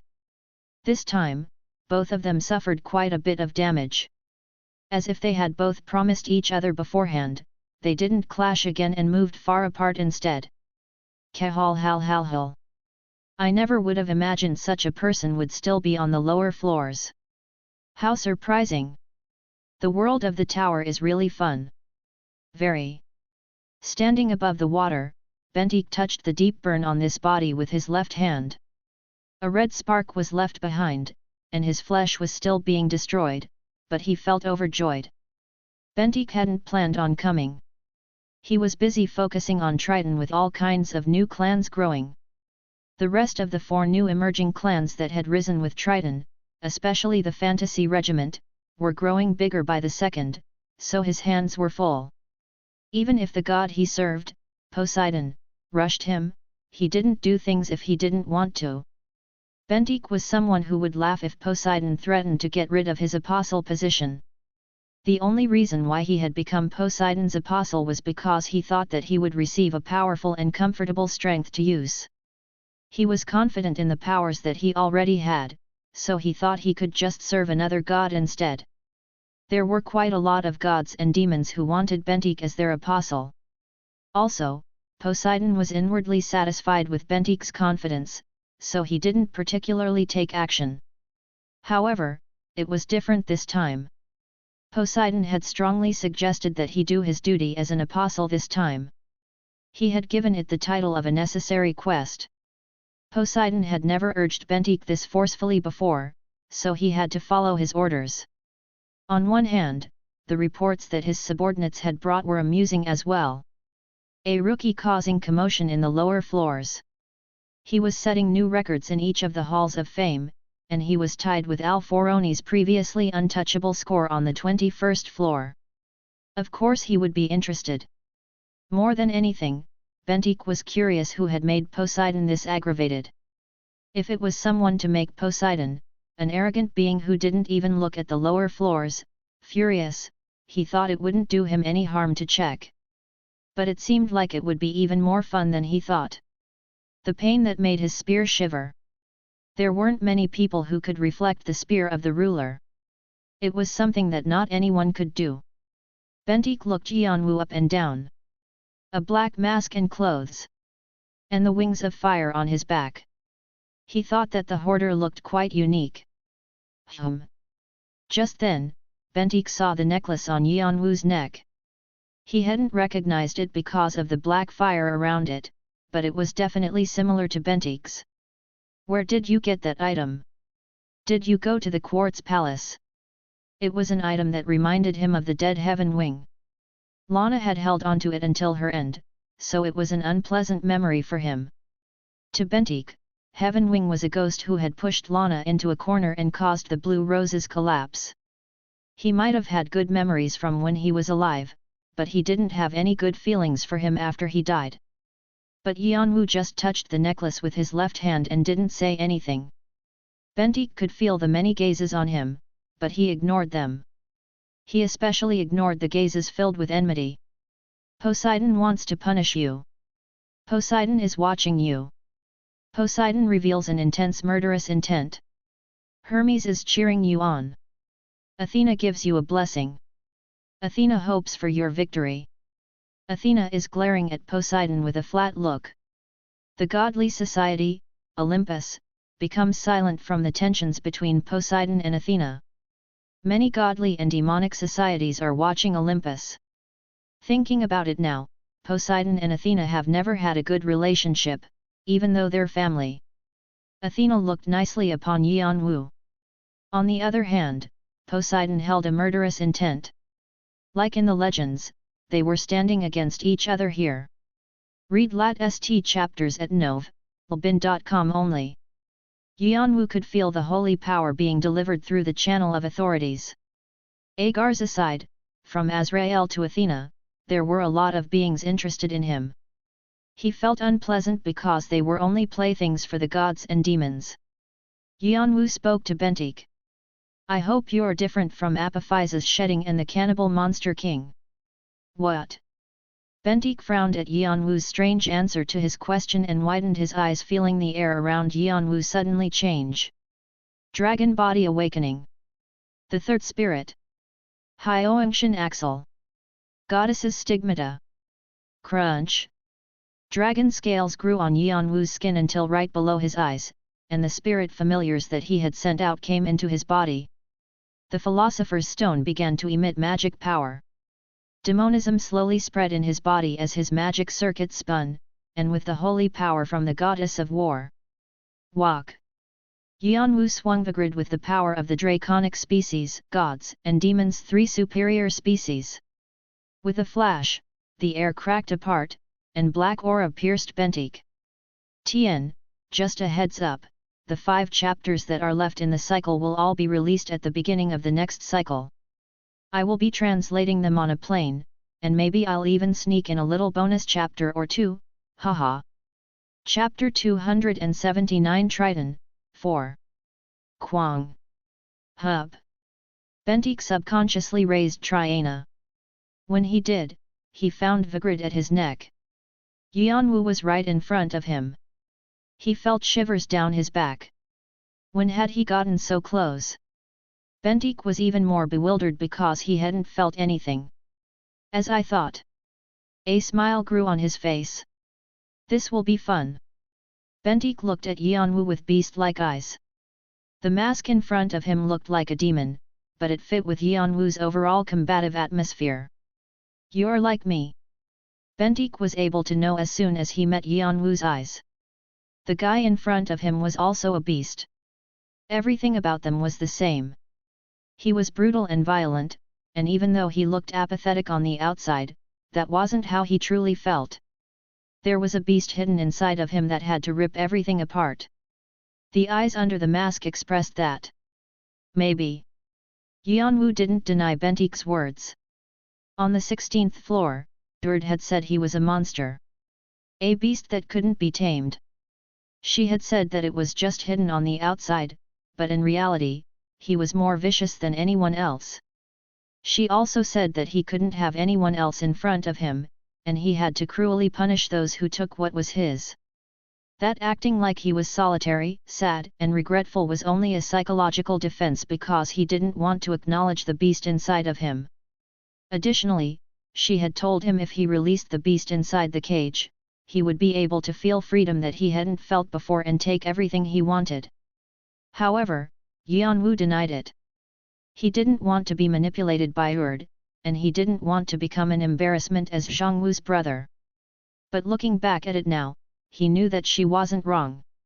He had begun everything for revenge, but he felt exhilarated when he became stronger by the second. The more he grew his nails, bared his teeth, and hardened his body, the more he could see his prey, the more Yeon-woo felt happy. It became clear when he fought against Apophyse's shedding and the cannibal monster king. Originally, he would have been focused on killing the hidden boss and taking the karma and hidden pieces, but he was disappointed that they were weaker than he thought. He wanted to use his new power. Like how a beast wanted to show off his power and climb higher in the hierarchy. The beast hidden inside Yeon-woo wanted to do that.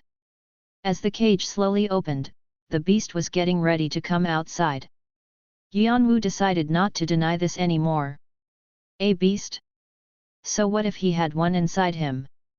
All Yeon-woo had been afraid of was the beast escaping the cage and moving freely.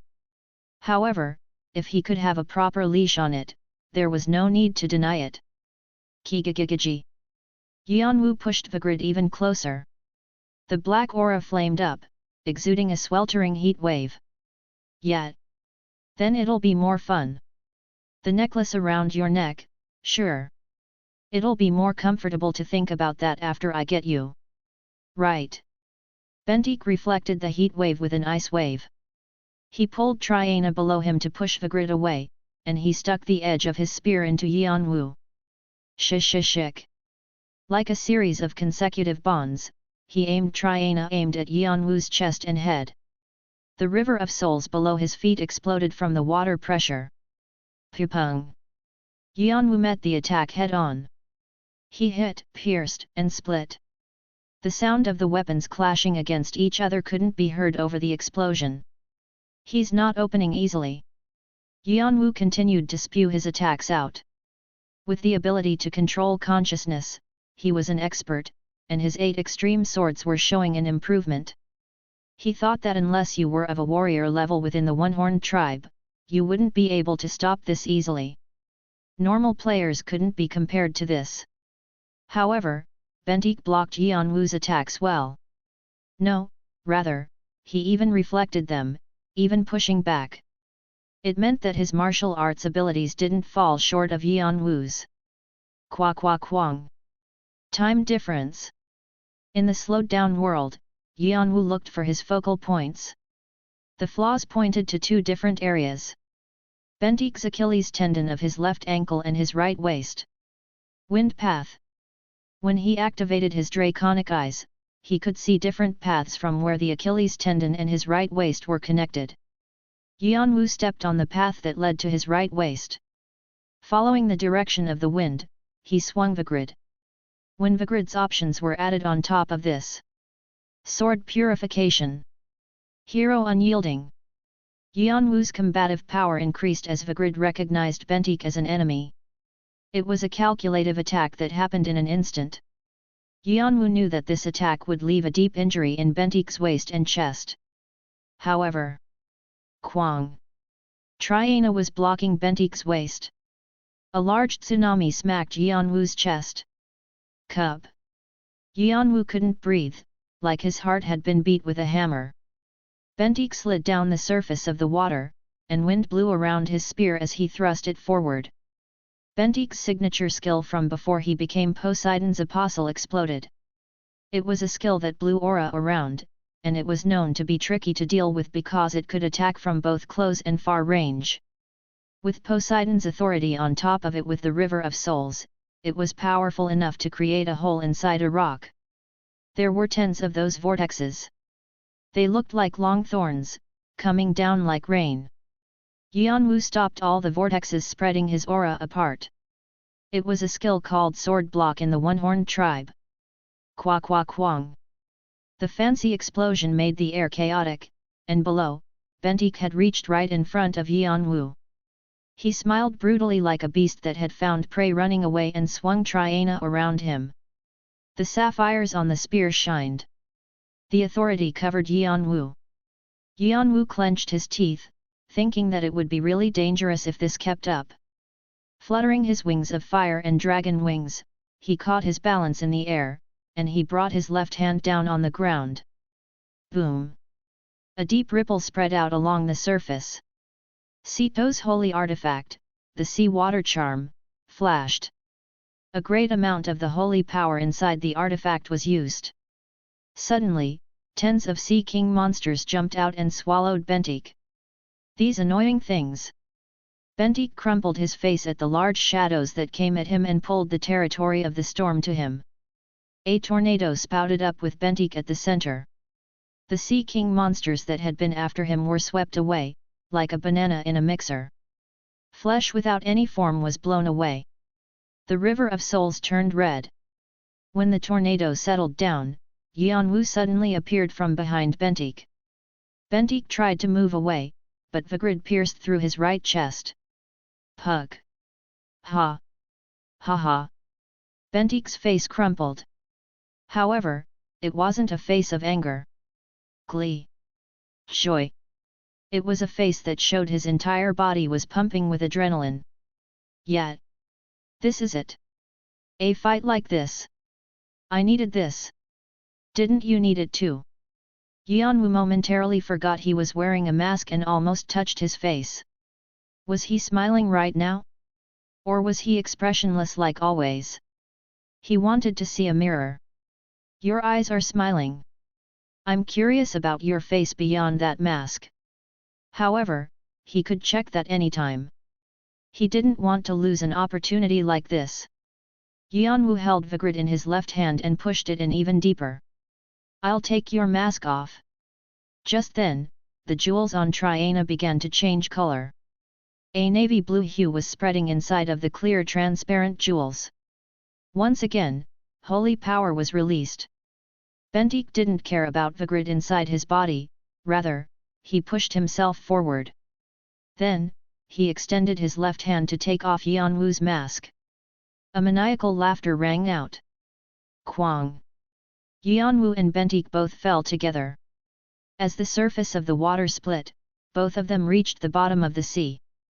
Bentik who was pushing Yeon-woo down, and Yeon-woo was pushing him back. Their fight of strength caused shock waves to ripple out. Authority clashed against authority. The River of Souls tossed and sea monsters mixed together messily. Sea King monsters and sea monsters crashed against each other, and their bodies were ripped apart. Blood flowed out. As the authorities of Azrael, Agars, Athena, and a few other powerful gods and demons were released, the water of the River of Souls was pushed away. The River of Souls turned into pandemonium in an instant. As time passed, Bentik's strength became greater. It was a result of using more holy power as the jewels in Triana turned navy blue. When the jewels were completely navy blue, the rest of the holy power in Triana was released. At that moment, Bentik's level was increased exponentially. As an apostle of a greater god like Poseidon, he had an unbelievable amount of strength. Also, through channeling, he was able to use an immeasurable amount of power. Bentik focused Poseidon's blessing that he had shared with his subordinates all on himself, and the blessing became even more destructive in a short amount of time. On the other hand, although Yeon-woo had the authority of greater gods and greater demons, because he wasn't an apostle, there were limits to how much he could channel. The authorities that had been protecting Yeon-woo broke. Bentik's left hand grabbed Yeon-woo's mask. Snap! And as he applied more force, the mask began to crack. Athena bursts up and shouts. Athena urges you to quickly run away. Athena gives you a blessing. It fails. Azrael's eyes widen. Azrael frantically offers you an apostle position again. Hermes looks at you. Poseidon bursts out laughing. All the gods within the godly society, Olympus, are watching you. Ceto silently watches you. Messages noisily popped up. The emotions that came from the gazes became intense. It's too loud. Yeon-woo was in a dangerous situation, but he just muttered in annoyance to himself. He pulled out the remaining holy power in the sea water charm and blew it inside Vigrid. Black aura exploded. Like how a volcano exploded, a tall column of fire soared up from the sea bottom and reached the sky. Within it, Bentik was swept away. Asterisk asterisk asterisk. Hew, hew. The disaster that looked like the sky might come falling down settled down. Yeon-woo appeared above water. He was panting roughly to himself, depending on his wings of fire. His magic armor and mask were mostly ruined. The sea water charm lost most of its holiness and was now only a simple necklace. The fight with Bentik was too hard. He couldn't guarantee victory even though he fought with all his strength. However, even though his body was tired, he felt the frustration from dealing with Apophyse's shedding and the cannibal monster king fading away. Also, Yeon-woo was able to judge his abilities once again. It was true that Bentik was skilled enough to be called the ruler, but there were still people who were as powerful as him on the higher floors.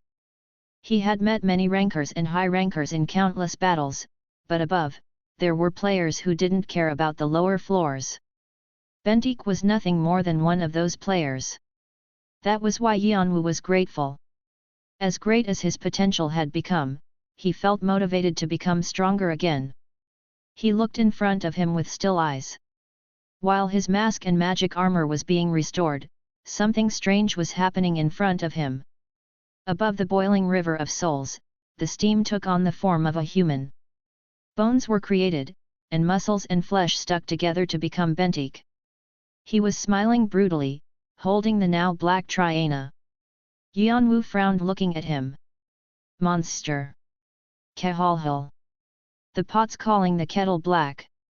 I can regenerate because I have Poseidon's blessing, but that's not the case for you. The river of souls was water. It was Poseidon's territory. It was an advantageous battlefield for Bentik, and his regeneration ability was also outstanding.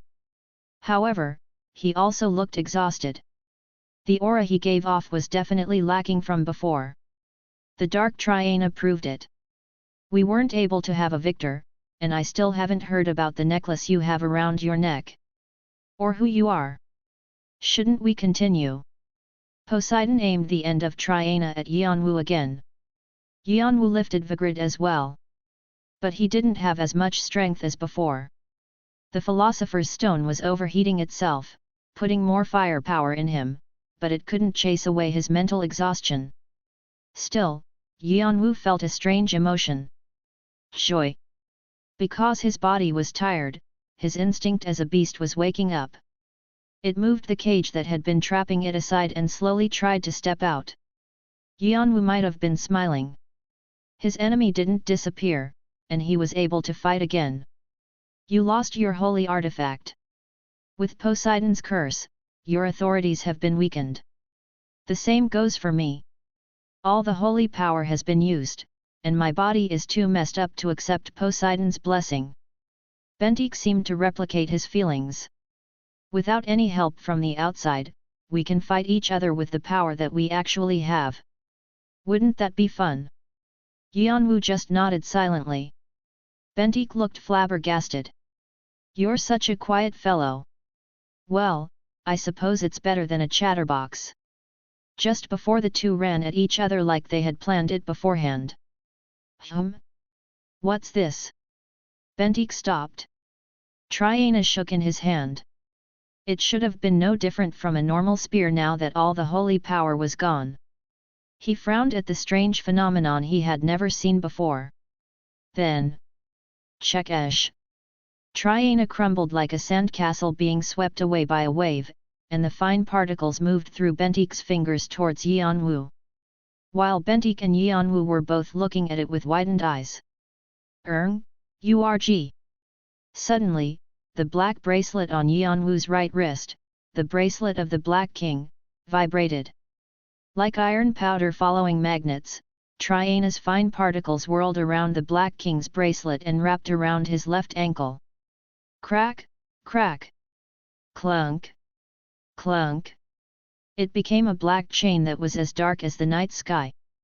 Chapter 280 Triton, 5. Team, HH, Thursdays, Yahiko, 9/12. They combined. Yeon-woo was speechless looking at the chains around his left ankle. It was so sudden. He never would have imagined something like this would happen, so he was frozen. Something similar had happened before too. Zeus and Astrap.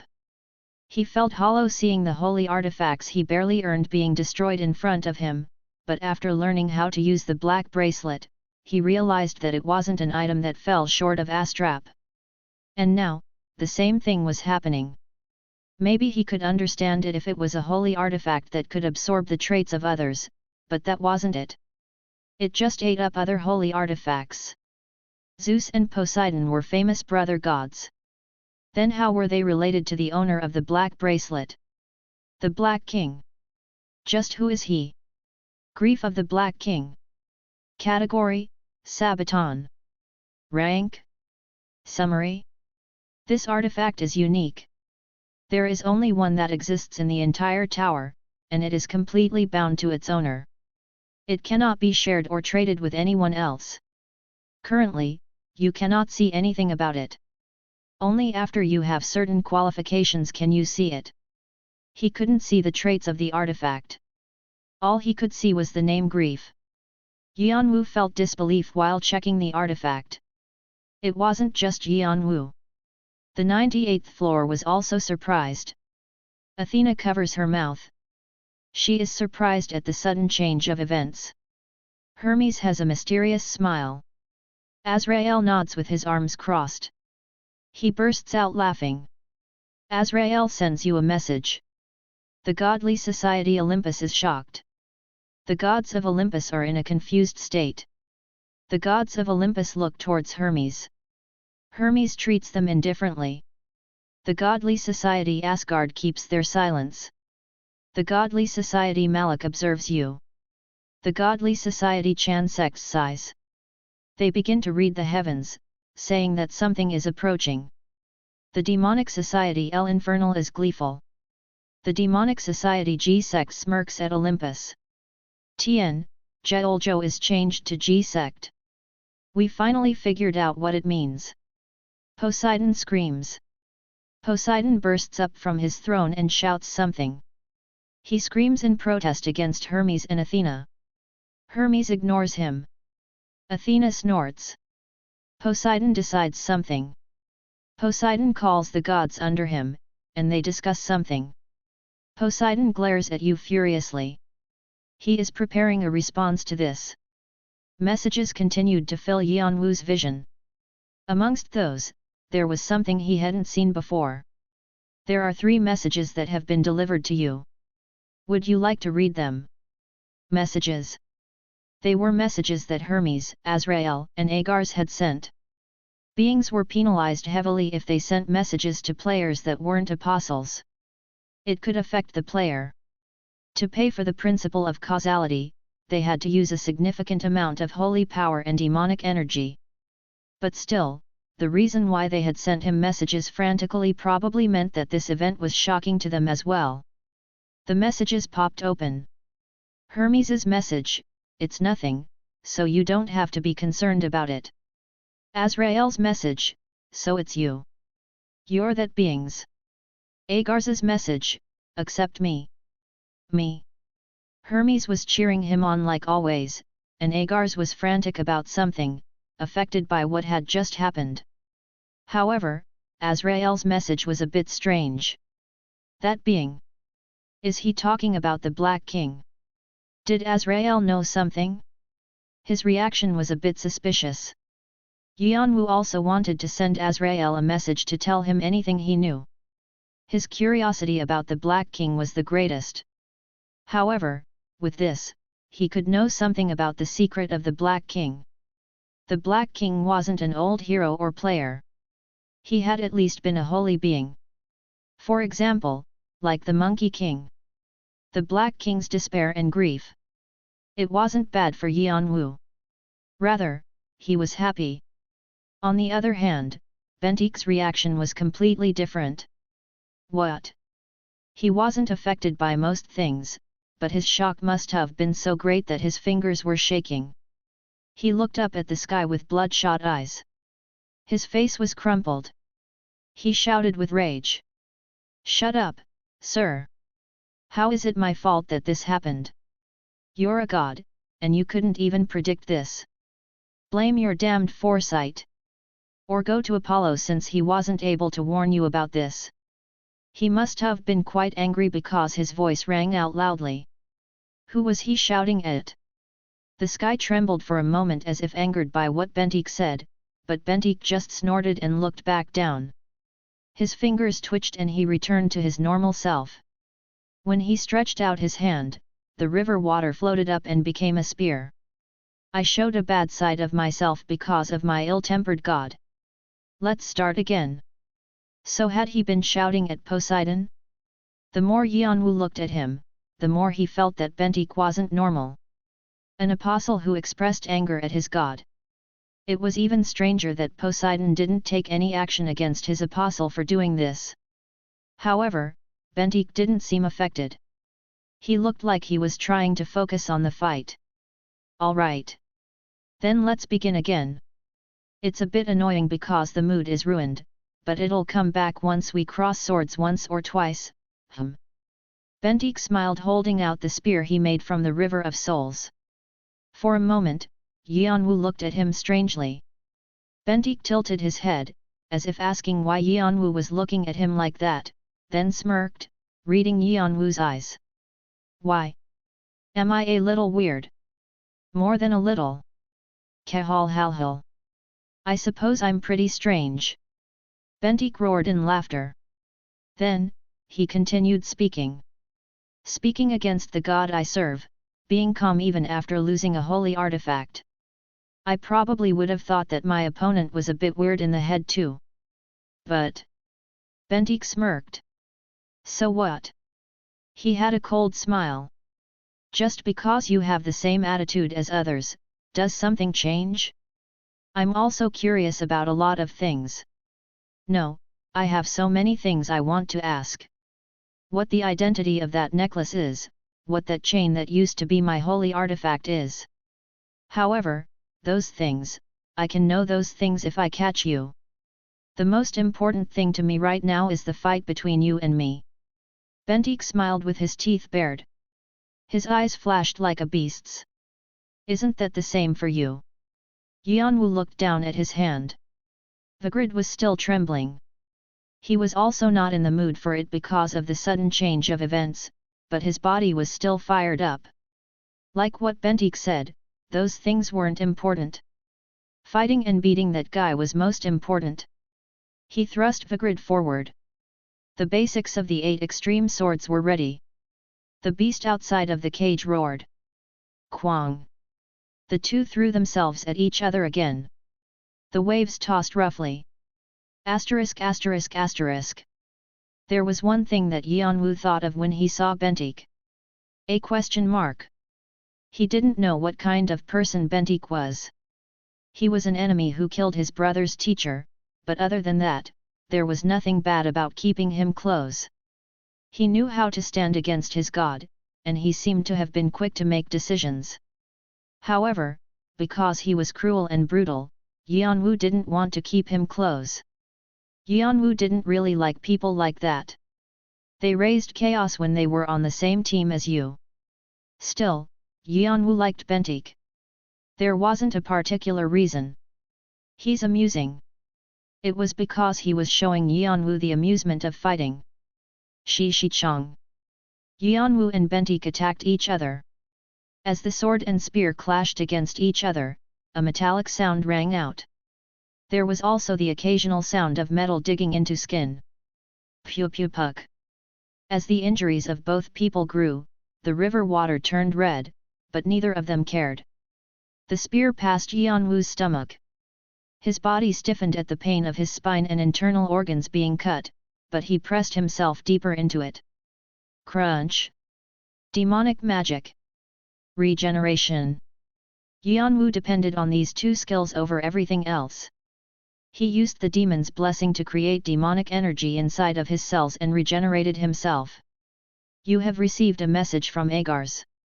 Message: instead of weak blessings like that, I'll give you mine. How's that? You have received a message from Agars. Message: you already have mine anyway. Use that. It'll be good? Use it. Nothing bad will come from it. Yeon-woo wanted to scream at Agars for being annoying. Nothing bad would come from it. Thinking of the annoying things that came after his brother had made a contract with Agars, he had no intentions of following him. Fortunately, the message from Agars stopped. It seems to be because the principle of causality limited him. Thinking it a relief, he dug his blade into Bentik's neck. Blood sprouted out as his veins were cut, but the blade couldn't go in any deeper. It was blocked by something hard. Bentik turned his body with simmering eyes. More blood spurted out, and the spear flew in a large circle around him. Vortex. He created holes of wind in Yeon-woo's body using his signature skill. No, he tried to. Yeon-woo stepped on wind path and moved through vortex. He couldn't avoid all the vortexes, so he had holes in his left arm and right leg, but Vigrid moved faster to cut Bentik. Blood splattered, and his bones were revealed. Half of his body was cut. It was a wonder that his limbs didn't fall off. The two just continued to fight without any signs of pain. Amid that fight, Yeon-woo and Bentik both laughed. It was the laughter of beasts. No, this couldn't be called laughter. It sounded like growling from the back of their throat or roaring. As they did, Yeon-woo and Bentik dug their weapons into the vital points of each other at the same time. They both felt the feeling of something cutting through their hearts. Updated from Nouvelle Bien, com. To destroy each other's hearts, they pushed in their swords and spears as much as possible, using all their strength. Glub! Blood poured from both of their mouths. They were close enough to feel each other breathing. They looked at each other in the eye. Yeon-woo could see Bentik smiling. Even while he was dying, he was smiling with his teeth bared, having the time of his life. Bentik could also see Yeon-woo. He couldn't see his face because of the mask, but Bentik believed that Yeon-woo wore the same expression as him. How did he know? Beasts recognized each other. Just then, Bentik received a familiar feeling from Yeon-woo's eyes. It was different but similar. There was someone who had the same crinkles in his eyes when they used to spar. You. Just when Bentik was about to say something with wide eyes. CHRR. Click-clack. The needle of the pocket watch deep inside Yeon-woo's right chest began to spin. Time foresight Tien, foresight changed to time foresight.